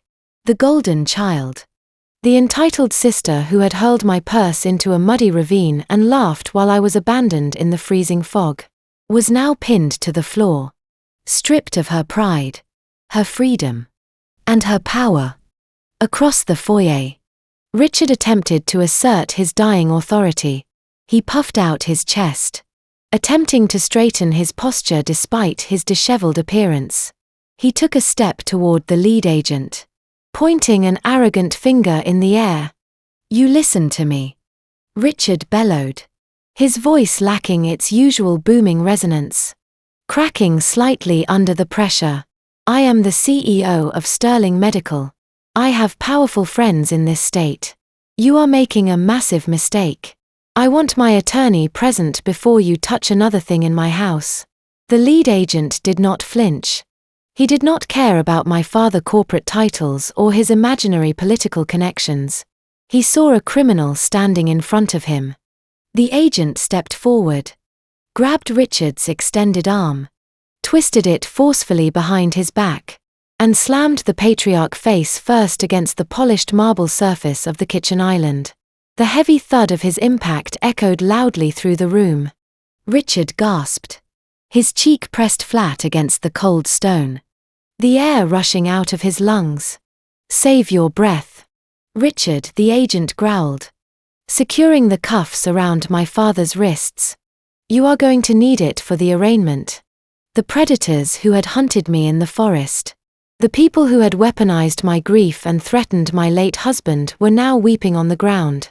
They were completely neutralized by the very legal system they firmly believed they could outsmart. The illusion of their invincibility was dead, replaced by the terrifying, undeniable reality of federal custody. But the physical raid was only the first phase of their destruction. The real devastation was about to unfold on the manicured front lawn, delivered not by the agents kicking down the door, but by the coward who had tried to flee an hour prior. Chase was currently kneeling in the foyer, watching the empire collapse, realizing that his only chance at survival required him to offer the federal prosecutors the heads of his own family on a silver platter. The chaos inside the grand foyer continued to escalate as the federal agents systematically secured the property. Drawers were yanked open, hard drives were disconnected from their servers, and thick stacks of financial ledgers were unceremoniously tossed into heavy plastic evidence bins.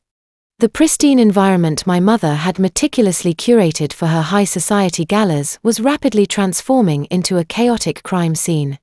In the center of the room, kneeling on the scuffed marble floor, Chase watched the rapid dismantling of his life. He was a coward, a man driven entirely by the desperate need for self-preservation. He had already attempted to flee the sinking ship, only to find the exits sealed. Now surrounded by armed investigators and the terrifying reality of a federal indictment, his survival instincts took complete control. The moment an agent stepped toward him, reaching out to grasp his shoulder. Chase did not even require a push. He collapsed forward, throwing his hands high into the air in a display of pure, unadulterated submission. "I will testify," Chase screamed, his voice cracking with a hysterical, high-pitched panic. "I will tell you absolutely everything. I want full immunity." The room fell into a brief, stunned silence. Even the agents, pausing their search to look at the weeping chief financial officer. Chase did not wait for a formal interrogation or a lawyer to negotiate terms. He began babbling out a rapid, breathless confession, purging the poison of the last 5 years in a frantic attempt to save his own skin. He pointed his trembling, cuffed hands directly toward my father, who was still pinned against the marble kitchen island. "Richard ordered the forgery," Chase cried out, tears streaming down his pale cheeks. "He held a blank property deed, and he forged Nova's signature right there on that counter. He threatened to ruin me if I did not apply my state notary seal. I did not want to do it. Harper handed me the embosser. She told me to stamp the paper so we would not lose the house. The notary log is upstairs in my briefcase. The offshore routing numbers are hidden in a decrypted file on my desktop labeled Q3 expenses. I have the unredacted ledgers for the phantom billing codes. I can map the entire Medicare kickback network for you. Just please do not send me to prison." The betrayal was swift, comprehensive, and utterly devastating. Harper, still pinned face down on the imported rug, let out a muffled shriek of pure rage. "You spineless, disgusting traitor," she wailed, thrashing against the agent holding her down. "You signed the checks. You enjoyed the money just as much as we did. You pathetic rat." Richard stopped struggling against the agent, pressing his cheek into the stone. The color completely drained from his face, replaced by a sickening ash and gray. He realized instantly that his chief financial officer had just buried him alive. The federal prosecutors did not even need to build a circumstantial case or rely solely on my wiretaps. They now possessed a willing insider, a cooperating witness ready to hand over the physical keys to the entire criminal kingdom in exchange for a lighter sentence. The firewall Richard had spent half a decade building around himself had just collapsed inward, crushing him completely. The patriarch of the Sterling family was cornered, stripped of his leverage, his money, and his fall guy. His brilliant, arrogant mind frantically searched for a loophole, a delay tactic, a way to pause the overwhelming momentum of the federal raid. He needed to extract himself from the house, get to a secure location, and stall the process. He decided to deploy his final desperate maneuver. Richard suddenly gasped loudly, his body going rigid. He threw his head back, his eyes widening in a theatrical display of sudden physical agony. "My heart," Richard wheezed, his voice straining. He slumped heavily against the agent holding him, allowing his knees to buckle. "I cannot breathe. It is a cardiac event. I need medical attention immediately." He clutched his chest with his cuffed hands, grimacing as he slid down the side of the marble island, collapsing onto the floor. Sylvia, watching from the upstairs landing, began to wail hysterically, screaming that the federal agents were murdering her husband. "Call my doctor," Richard demanded, gasping loudly, his eyes darting toward the lead agent. "Call Dr. Aries. He is my private concierge physician. The number is in my phone. He has my medical history. I need him here right now or I am going to die on this floor." It was a masterful performance, born from a lifetime of manipulating every system he encountered. For years, Richard had utilized a private $10,000 a month concierge medical service. He bypassed waiting rooms, ignored insurance protocols, and purchased immediate luxurious healthcare tailored to his exact demands. He expected the federal agents to panic, to immediately accommodate his status, and to contact his private physician, who would undoubtedly demand Richard be transferred to an exclusive private hospital wing where he could stall the interrogation. The lead agent looked down at my father, writhing on the marble floor. The agent expression remained entirely neutral, a mask of cold, unyielding authority. He did not reach for Richard's phone. He did not look intimidated by the theatrical display of pain. "We do not call private doctors for suspects in federal custody," the agent stated, his voice flat and clinical. He raised his radio to his mouth, pressing the transmission button. "Command. We have a suspect requesting medical evaluation for chest pain. Requesting standard local EMS to the scene." Richard stopped, gasping for a fraction of a second, his eyes snapping open. "What did you say?" he choked out. Genuine panic, finally bleeding into his performance. "No. You have to call my specialist. I am not going to a public emergency room. You gave up the right to choose your healthcare provider the moment we breached that door," the agent replied smoothly, stepping back to let two other agents haul Richard back to his feet. The poetic justice of the moment was profound. For 5 years, Richard had systematically defrauded the public Medicare system, stealing millions of dollars meant to provide essential care for vulnerable, elderly, and low-income patients. He had built his fortune by exploiting a safety net designed for the less fortunate while utilizing his stolen wealth to purchase exclusive elite medical care for himself. Now the universe was delivering a flawless, morally satisfying retaliation.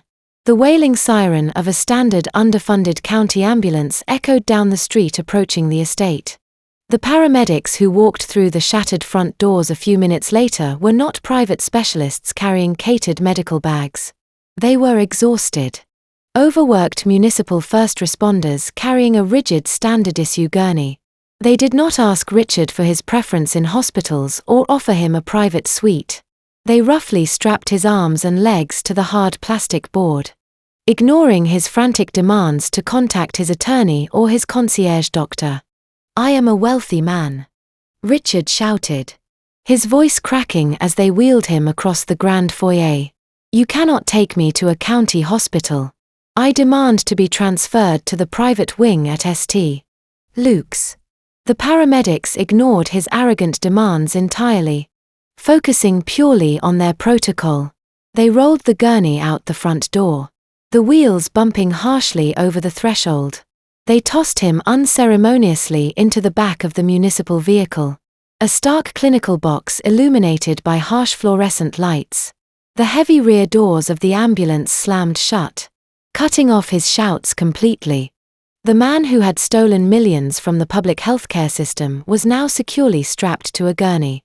Forced to rely on the exact underfunded municipal infrastructure he had spent half a decade aggressively bleeding dry.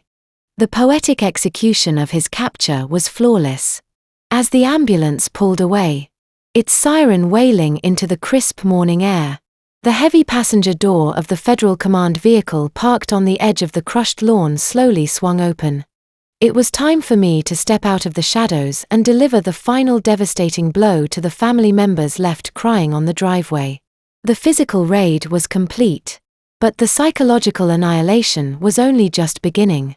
The crisp morning air carried the sharp scent of damp earth and diesel exhaust as the federal tactical teams began clearing the interior of the estate. The sun had finally crested the horizon, casting long, stark shadows across the sprawling property. My mother and sister were marched out through the shattered remains of the mahogany front doors. Sylvia stumbled blindly, her expensive silk nightgown dragging through the dirt and debris covering the front porch. The agents guided her firmly by the elbows. Ignoring her theatrical weeping, Harper followed close behind, her wrists securely bound behind her back, her bare feet stepping painfully over the sharp gravel of the driveway. A few yards away, the county ambulance idled loudly. The paramedics had paused their departure to secure a secondary oxygen monitor to my father's finger. The rear doors of the municipal vehicle remained wide open. granting Richard a perfect, unobstructed view of his collapsing kingdom. He lay strapped to the rigid plastic gurney, his chest heaving, his eyes tracking the humiliating parade of his ruined family. They were stripped of their dignity, stripped of their power, and waiting to be loaded into the back of federal transport cruisers. It was the exact moment I chose to reveal myself. I sat in the passenger seat of the armored command vehicle parked near the perimeter. I gave Agent Davis a subtle nod. He shifted the heavy SUV into gear. Ignoring the paved circular driveway entirely, he turned the steering wheel hard, directing the massive vehicle straight across the meticulously manicured front lawn. The heavy, deep-tread tires tore through the pristine green turf, leaving deep, muddy trenches in their wake. Sylvia let out a fresh, horrified wailing sound as the command vehicle plowed directly over her prized imported rose bushes. The thick tires crushed the delicate blooms and snapped the stems into the mud with a loud, satisfying crunch. The vehicle rolled to a smooth halt right in the center of the ruined landscaping, positioning itself directly in front of the gathered family members and the open ambulance doors. The heavy passenger door swung open. I stepped out into the Texas dawn. I did not look like a broken pregnant widow who had spent the night fighting off frostbite in the Sam Houston National Forest. I wore a pristine tailored navy maternity blazer over a crisp white blouse. My hair was neatly styled. I held a steaming cup of Earl Grey tea in my right hand, the warmth radiating through my fingers. I took a slow, deliberate sip, my posture radiating an unshakable, quiet authority. The reaction from my family was instantaneous and profound. Harper stopped fighting the agent holding her arm. Her mouth fell open, her eyes widening until they strained against her skull. Sylvia choked on her own sobs, her knees buckling as she stared at me, unable to comprehend the visual paradox standing on her ruined lawn. Inside the back of the ambulance, monitor beeped erratically. His jaw literally dropped. The theatrical facade of his cardiac event evaporated, replaced by a genuine, paralyzing shock. He looked at my dry clothes, my calm demeanor, and the differential way the armed federal agents stepped aside to give me a clear path. The scattered puzzle pieces finally locked together inside his arrogant mind. The vanishing ink on the letter of intent, the missing body in the woods, the intercepted verification phone call, the synchronized midnight asset freeze, the pristine timing of the dawn raid. Richard realized in that singular agonizing moment that his quiet, compliant daughter had orchestrated the entire destruction of his empire. I was not the prey. I was the architect of his ruin. You. Richard choked out from the gurney, his voice a ragged whisper that barely carried over the idling engines. You did this. Harper, unable to process the depth of the betrayal, reverted to her only defense mechanism. She embraced her toxic entitlement. She lunged forward against the grip of the federal agent, her face twisting into an ugly mask of pure rage. You set us up. Harper shrieked, her voice tearing through the morning quiet. You jealous psychotic fraud. You think you won because you called the feds. You think seizing this house changes anything. We will hire the best defense attorneys in the country. We will tie this up in civil court for a decade. My father will fight the asset forfeit and we will get this estate back. You are nothing but a bureaucratic clerk. She clung desperately to the belief that the government was their primary adversary. She believed that with enough time and legal maneuvering, their high-priced lawyers could eventually outsmart the Department of Justice and return their stolen luxury. I did not raise my voice to match her hysteria. I simply lowered my cup of tea and reached into the deep pocket of my blazer. I pulled out a plain manila folder. It was the same folder I had used to store the unredacted Medicare ledgers. The same folder that held the blueprint of their demise. I walked slowly across the crushed grass, my boots stepping over the broken rose stems until I stood just a few feet away from my sister. I made sure I was positioned directly in the line of sight for my father, watching from the ambulance. I opened the folder. You are operating under a fundamental misunderstanding of financial law, Harper, I stated. My tone clinical and detached as if I were delivering a corporate compliance seminar. The Internal Revenue Service did not seize this estate. The federal government has no interest in maintaining this property. Sylvia wiped her tear-stained face, confusion overriding her despair. What are you talking about? My mother gasped. The Treasury locked the accounts. We saw the screens. They locked your liquid capital. I corrected her, keeping my gaze fixed on my father in the ambulance. But they did not take the house. I did. The silence that blanketed the driveway was heavier than the freezing fog they had abandoned me in yesterday. 7 months ago. I continued, my voice carrying clearly across the property, when Liam uncovered the Medicare fraud and your father decided to silence him. A significant life insurance policy paid out to me. You all assumed I was hoarding that money out of grief. You thought I was just sitting on a pile of cash crying in the dark. I pulled a single sheet of heavy watermarked paper from the folder. I did not hoard the money. I explained. I put it to work. I created a blind limited liability company registered in Delaware. I used Liam insurance payout to quietly purchase the mezzanine debt attached to this exact estate. Richard's monitor began to beep faster. His eyes darted frantically, his accounting knowledge catching up to my words. Mezzanine financing was a highly aggressive lending structure. It did not secure a loan against the physical real estate. It secured the loan against the equity of the holding company that owned the real estate. When your accounts were frozen by the Treasury at midnight, you failed to meet your mandatory liquidity covenants. I told my father, holding the document up so he could see the bold red notary stamp of the county clerk. The moment you breached that financial threshold, you defaulted on the secondary loan. Harper shook her head, refusing to understand the legal jargon. We will just pay the penalty. She insisted blindly. We will refinance. You cannot refinance, I said, turning my cold gaze back to my sister. The beauty of mezzanine debt is that it allows the creditor to bypass the lengthy traditional foreclosure courts entirely.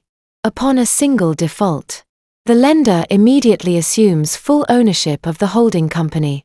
I folded the paper and slid it back into the manila folder. At 1 minute past midnight, while you were screaming at Chase and crying over cancelled catering contracts, I executed the default clause. I declared, delivering the final inescapable truth. I absorbed the holding company. The deed transferred automatically. I did not just blow the whistle on your medical fraud. I weaponized your own greed against you. The realization hit them like a physical blow to the chest. They had spent months plotting to steal the aquifer beneath my ranch. Convinced they were the superior strategists, they failed to realize I had already purchased the ground beneath their feet. I am not your victim, Richard, I said, raising my cup of tea one last time, looking directly at the patriarch strapped to the county gurney. I am your primary creditor, and I just foreclosed on your entire life. You are currently trespassing on my property. The sheer shock of the revelation left my family entirely mute. The psychological domination was total and irreversible. They had lost the company, their freedom, and their sanctuary all in a single night. And as the reality of their new existence crushed whatever remained of their arrogance, the sun rose higher, illuminating the path toward the ultimate humiliating social reckoning, waiting for them at the end of the driveway. The devastating revelation that I was the new legal owner of the Sterling estate hung heavily over the ruined front lawn. Richard stared blankly from the back of the county ambulance, his arrogant spirit entirely broken by the sheer magnitude of his financial defeat. The paramedics, uninterested in family drama, finally shut the heavy rear doors, severing his view of the mansion he no longer possessed.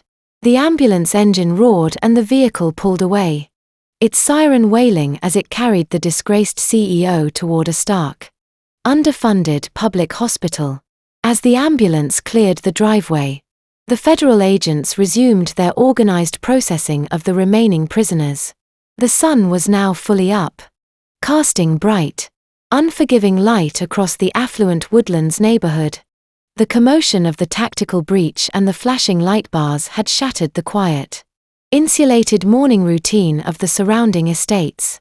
The social consequences of the raid were beginning to materialize at the edge of the property line. Across the wide, manicured street, the wealthy neighbors began to emerge from their sprawling mansions.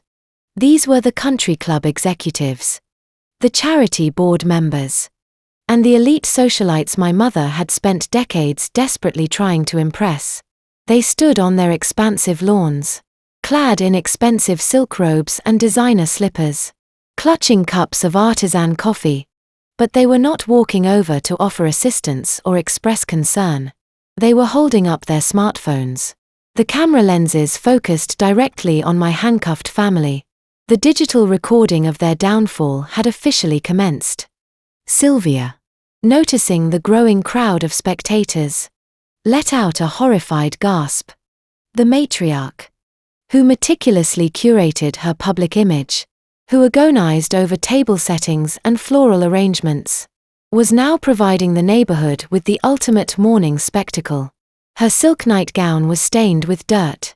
Her hair was a tangled mess, and she was being marched toward a federal cruiser by armed agents. "Do not look at me," Sylvia shrieked, desperately trying to raise her cuffed hands to shield her face from the cameras. She ducked her head, her shoulders shaking violently as she wept. The social annihilation was absolute and instantaneous. By noon, the videos would circulate through every exclusive group chat in the county. The charity committee would vote to formally sever all ties. The country club would quietly revoke their membership. Sylvia was officially the neighborhood pariah, stripped of the only currency she truly valued. She was dragged into the back of a black SUV, her wails muffled by the heavy tinted glass. Chase was processed next. The chief financial officer, who had traded his family for an immunity deal, was escorted toward a separate vehicle. He kept his chin tucked to his chest, refusing to look at his wife or his mother-in-law. He had salvaged his freedom, but his career in the financial sector was permanently destroyed. He would spend the next few years embroiled in aggressive federal debriefings, living under the constant shadow of the massive fraud he helped facilitate. The agents secured him in the transport, leaving only one remaining problem on the driveway. Harper stood near the front porch, the federal agent maintaining a firm grip on her arm. The golden child of the Sterling family looked entirely unrecognizable. The pristine, entitled princess, who had laughed maniacally while throwing my purse into a freezing ravine, was gone. Her expensive silk robe was smeared with the mud she had been forced to eat during the breach. Her acrylic nails were chipped, and her face was streaked with running mascara. She watched her father hauled away in a public ambulance. She watched her mother shoved into a federal cruiser. She watched her husband abandon her to save his own skin. The protective bubble of wealth and privilege that had shielded her from consequence her entire life had violently burst. She was completely alone, facing the terrifying reality of a federal wire fraud indictment. The sheer gravity of her situation finally shattered her toxic arrogance. Her knees buckled and she sagged against the agent holding her. Harper looked at me, her eyes bloodshot and wide with a primal, desperate panic. The realization that I was the only person left holding any power or resources triggered a sudden, pathetic shift in her demeanor. The vicious predator who had mocked my pregnancy instantly reverted to a weeping, fragile victim. "Nova, please," Harper wailed, dragging her feet through the gravel as the agent attempted to walk her toward the cruiser. She strained against the cuffs, leaning her body toward me. "Please. You have to help me." I cannot go to a federal holding facility. I will not survive in a place like that. I do not have anything left. Chase took all the emergency cash. My accounts are frozen. I stood on the crushed grass, watching her hyperventilate. I did not take a step forward to close the distance. I simply observed the breakdown of a woman who had never been told no. Tell them to leave me here, Harper pleaded, tears streaming freely down her face, leaving tracks and the dirt smeared across her cheeks. You own the house now. You hold the deed. Tell the agents it was a misunderstanding. Let me stay in the guest house. I will not bother you. I will stay out of your way. I will clean. I will do whatever you want. Just please do not let them lock me in a cage. She genuinely believed that playing the role of the desperate sister would activate my sympathy. She assumed that despite the years of emotional abuse, the extortion, and the cruel abandonment in the forest, the shared blood in our veins would somehow compel me to offer her a lifeline. She expected me to forget the freezing mist of the Sam Houston National Forest. She expected me to forget the terror in my husband's eyes when her father threatened to ruin him. I looked at the weeping woman, begging for a room in my house. I felt absolutely no pity. My heart remained as steady as the Texas wind. I reached into the deep pocket of my maternity blazer. Harper breath hitched. Her red, swollen eyes widened with a sudden, desperate flicker of hope in her twisted, frantic mind. She actually thought I was reaching for my phone to call off the federal agents. She thought I was pulling out my checkbook to retain a defense attorney for her. She believed the rescue was imminent. I pulled my hand from my pocket. I was holding a single crumpled piece of paper. I stepped forward, closing the distance until I was standing directly in front of her. I did not offer her a comforting embrace. I did not speak a word of forgiveness. I simply extended my arm and let go of the paper. It fluttered down through the crisp morning air, landing gently in a muddy puddle right next to her bare, trembling feet. Harper stared down at the paper, her sobs catching in her throat. She squinted, struggling to read the text printed on the page. "What is this?" she whispered, her voice barely audible over the idling engines of the federal fleet. "It is an application," I stated, my voice ringing out clearly, cutting through the ambient noise of the raid. "It is a standard employment form for a minimum wage. Third shift janitorial position at the exact healthcare clinic your family spent the last 5 years aggressively defrauding." The sheer calculated cruelty of the gesture hit her like a physical blow. I was not offering her a lifeline. I was offering her a mop. "You tracked mud all over my front porch during the breach," I told her, my tone entirely devoid of emotion. "Start scrubbing." It was the ultimate humiliating payoff. In the face of a massive federal fraud indictment, I was not treating her like a formidable rival or a beloved sibling. I was treating her like a negligent, dirty tenant who had scuffed the floors of my property. I reduced her entire existence to a janitorial task. The realization of her absolute dismissal broke her completely. She let out a hollow, defeated gasp, her head dropping forward until her chin touched her chest. She had no retorts, no insults, no screams left in her lungs. Her spirit was entirely crushed beneath the weight of her own actions. Agent Davis stepped forward, signaling to the perimeter team. The agent holding Harper hauled her upright. She did not fight them this time. She hung limply between the officers, dragging her feet as they marched her toward the final waiting SUV. The agents loaded her into the back seat. The heavy reinforced steel doors of the federal cruisers slammed shut in unison. The sharp metallic thuds echoed across the expansive property, a definitive percussive ending to the Sterling family reign of terror. The convoy of black vehicles shifted into gear, their tires rolling over the gravel driveway, passing through the wrought iron gates and disappearing down the affluent street. I stood alone on the crushed grass of my newly reclaimed property. I took a deep breath, letting the crisp, clean morning air fill my lungs.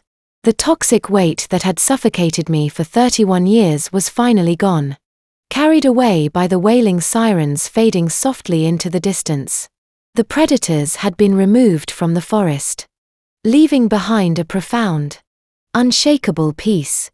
6 months passed since the heavy steel doors of the federal transport vehicle slammed shut on my family. The bitter chill of that autumn morning had long since surrendered to the sweltering, oppressive heat of a Texas summer. I sat in the front row of a federal courtroom in downtown Houston. The polished mahogany bench felt entirely different from the damp gravel of the forest road where my ordeal began.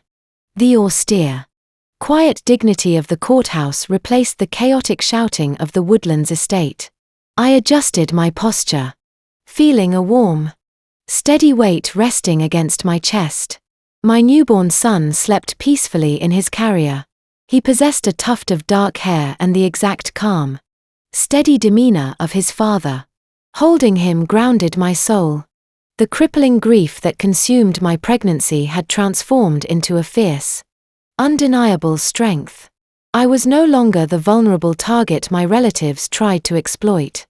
I was a mother, a survivor, and the primary witness for the prosecution.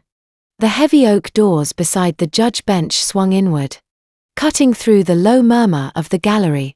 2 armed United States Marshals stepped through the frame, followed by 3 figures I barely recognized.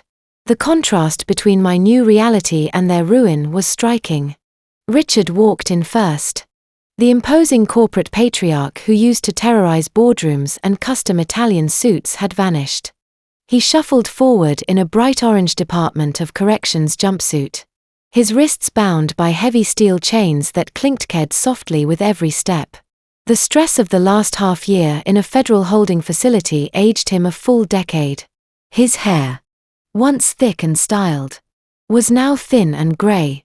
The arrogant puff of his chest had deflated, leaving a hollow, broken, older man who kept his eyes fixed on the floor tiles. Sylvia followed closely behind him. My mother had constructed her entire identity around her pristine appearance, leveraging her elegance to manipulate her social circles. That elegance was stripped away. Her face was pale and drawn, the lack of expensive skin care exposing the harsh, deep lines of her cruelty. She looked frail, her shoulders hunched forward, as if the weight of her public humiliation was physically crushing her spine. Harper brought up the rear, the entitled sister, who believed she was inherently superior to everyone else, looked hollowed out. Her once vibrant eyes were dull and sunken, framed by dark circles of chronic exhaustion.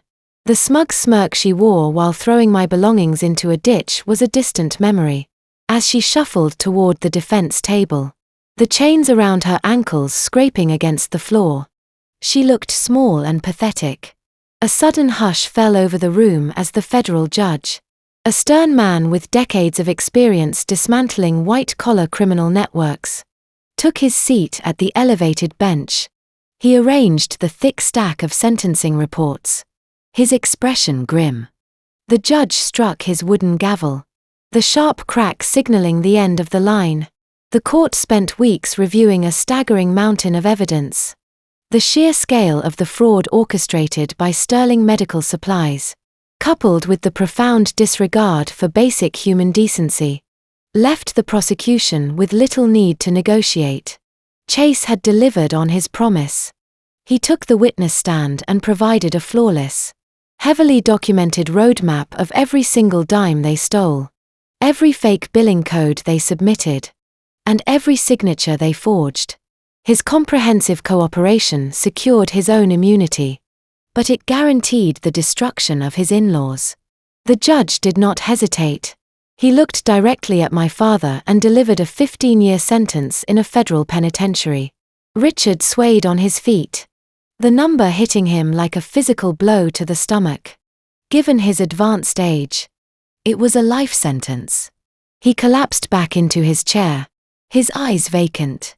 The judge turned to my mother for her active role in laundering the stolen taxpayer funds to build her social empire. Sylvia received 10 years. She let out a loud wail, her legs giving out as her public defender caught her.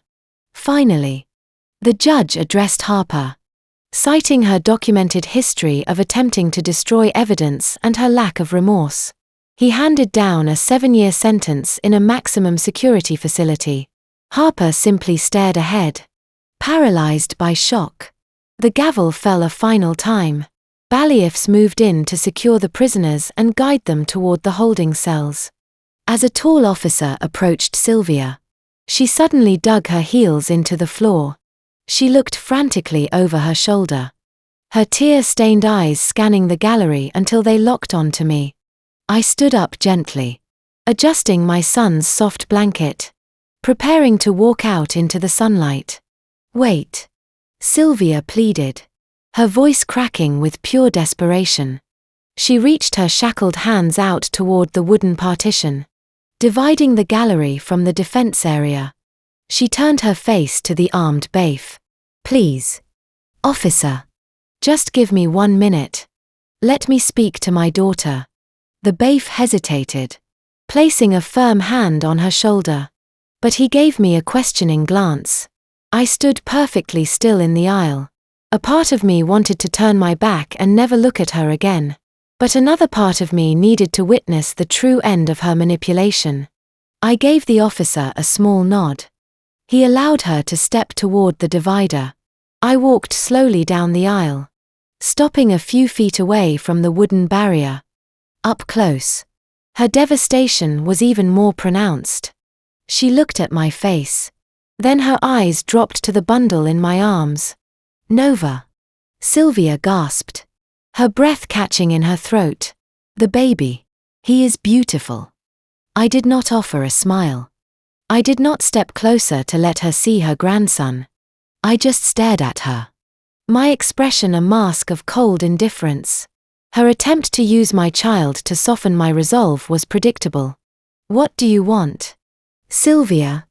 I asked, my voice flat, devoid of any warmth. "You have 60 seconds. She swallowed hard, realizing the maternal flattery was useless. The desperation in her eyes hardened into raw panic. "It is about the commissary," Sylvia choked out, leaning over the partition as far as her chains would allow. "We have nothing. The government took everything we owned. We cannot put any money on our books. We need funds for extra food, for basic hygiene products, for phone calls. You have the estate. You have the life insurance. You are a millionaire." The sheer audacity of her request hung heavily in the quiet courtroom. After orchestrating a multi-million-dollar fraud, after trying to steal my property, after leaving me pregnant in a freezing forest, her final plea was not for forgiveness. It was a demand for a cash handout. "Please, Nova," she sobbed, genuine tears spilling onto her orange collar. "Just put a few $100 a month into our accounts. We are your family. Blood is thicker than water. You cannot just leave your own flesh and blood to rot." I looked at her outstretched, trembling hands.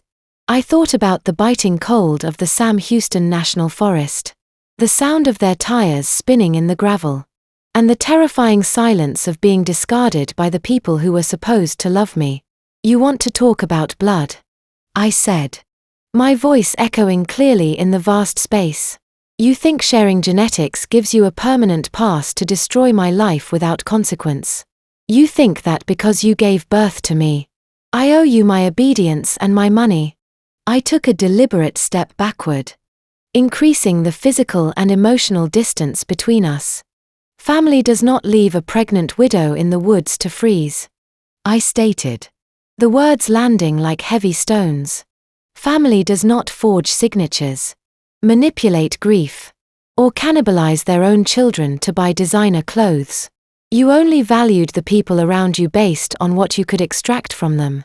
I looked her directly in the eyes, delivering the final blow that permanently severed the toxic cord between us. "You died to me in that forest. I told her. The truth ringing with devastating clarity. I am not your daughter. I am just the woman who finally held you accountable. Sylvia opened her mouth in a silent scream of defeat. The realization that she could never manipulate me again shattered her fragile composure. The bafe pulled her away, dragging her toward the side exit. I turned my back on her cries, walked out the heavy oak doors, and stepped into the bright Houston sunlight. Free of their chains forever, the drive back to the woodlands felt remarkably different.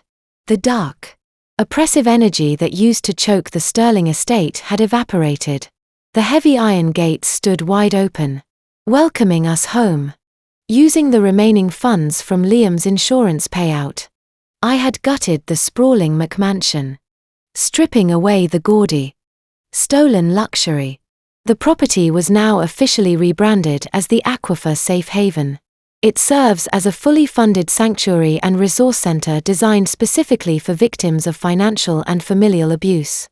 The luxurious guest rooms where my sister used to throw tantrums are now occupied by people learning how to rebuild their credit, escape fraudulent debt, and reclaim their independence from toxic relatives. The grand dining room hosts weekly financial literacy workshops. We took a fortress built on lies and turned it into a foundation for truth. If you are listening to this and you are the designated scapegoat of your own family, you know what that suffocating weight feels like. Society constantly conditions us to believe that cutting off family members is the ultimate sin. But the harsh reality is that toxic people will gladly use that societal pressure to keep you trapped in their endless cycle of abuse. They will demand your unconditional loyalty while offering you conditional love. Do not ever let predators weaponize the word family to keep you trapped. The hardest thing you will ever do is look at the people who are supposed to protect you and realize they are actually your greatest threat. Break the cycle. Rebuilding your life from scratch is terrifying. But the profound peace you find on the other side is worth every single tear. Walk away because in the end, dignity always gets the last word. The halls of the Aquifer Safe Haven are quiet tonight, save for the gentle hum of the central air conditioning and the soft breathing of my infant son sleeping in his nursery, where my mother's extravagant crystal chandelier once cast harsh fractured light onto imported Turkish rugs. Warm amber lamps now illuminate practical hardwood floors. The sprawling estate in the woodlands is no longer a monument to corporate greed. It is a refuge. Yet, as I walk through these repurposed rooms, the ghosts of the Sterling family linger in the architecture, leaving behind a profound, cautionary tale about what it truly means to raise a child. In American culture, the concept of the family legacy is often tangled up with the pursuit of the American dream. We are conditioned to measure a family's success by the outward markers of prosperity. The square footage of the house, the zip code, the brand of the cars parked in the circular driveway, and the prestige of the college bumper stickers on the back windows. My parents, Richard and Sylvia, believed they were the absolute pinnacle of this dream. They thought they had mastered the art of providing. But their fatal flaw lay in confusing provision with purchase. They believed that handing a child a platinum credit card was a suitable replacement for instilling emotional awareness. They operated our traditional family structure not as a sanctuary of unconditional love, but as a ruthless corporate enterprise where affection was a transactional currency paid out only when dividends were produced.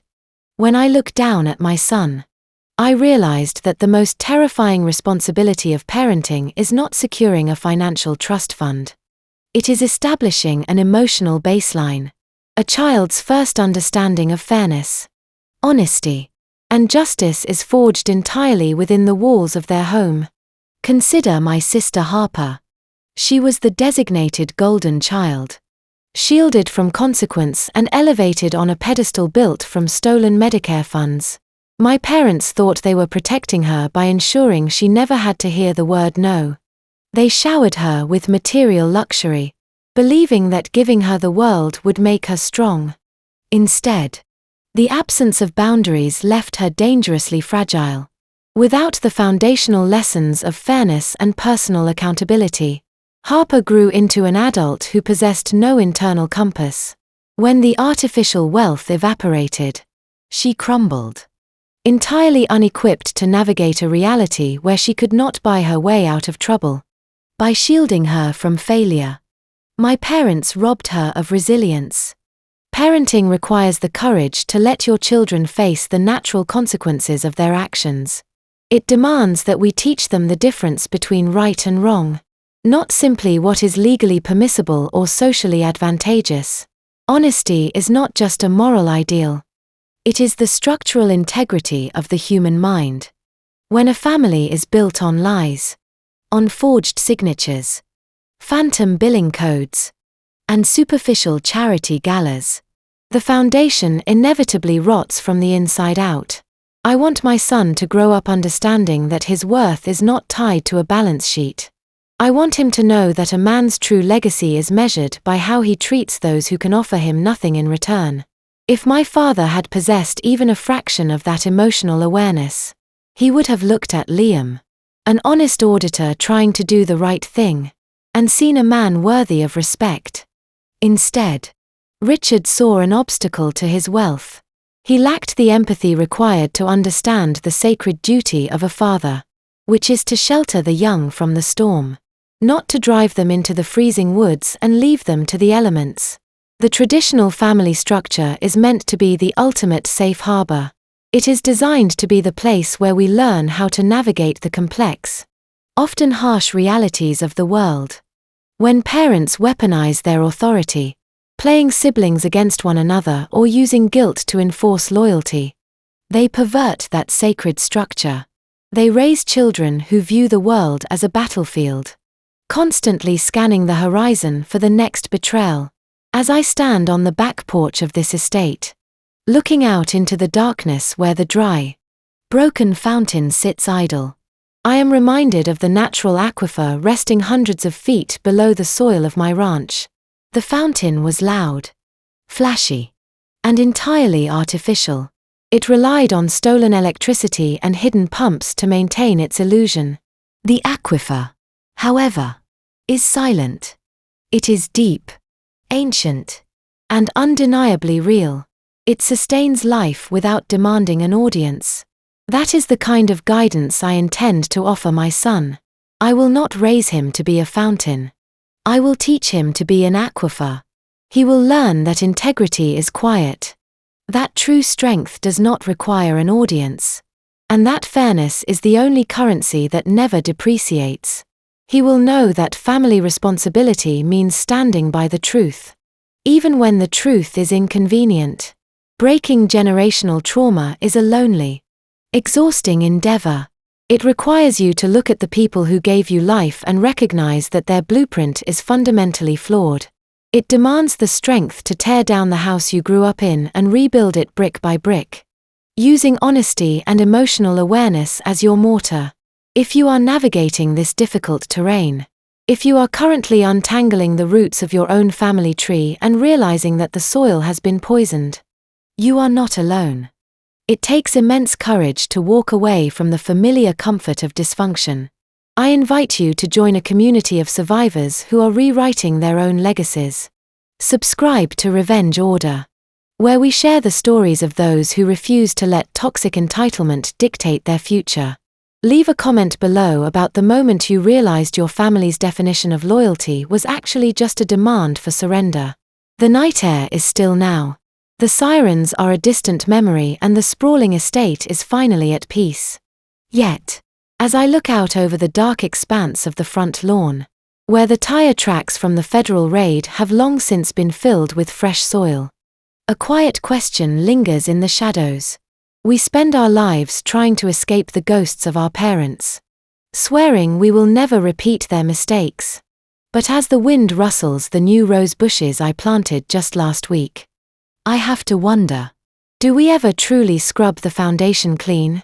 Or are we just hoping the seeds we plant today will grow thick enough to cover the cracks we leave behind?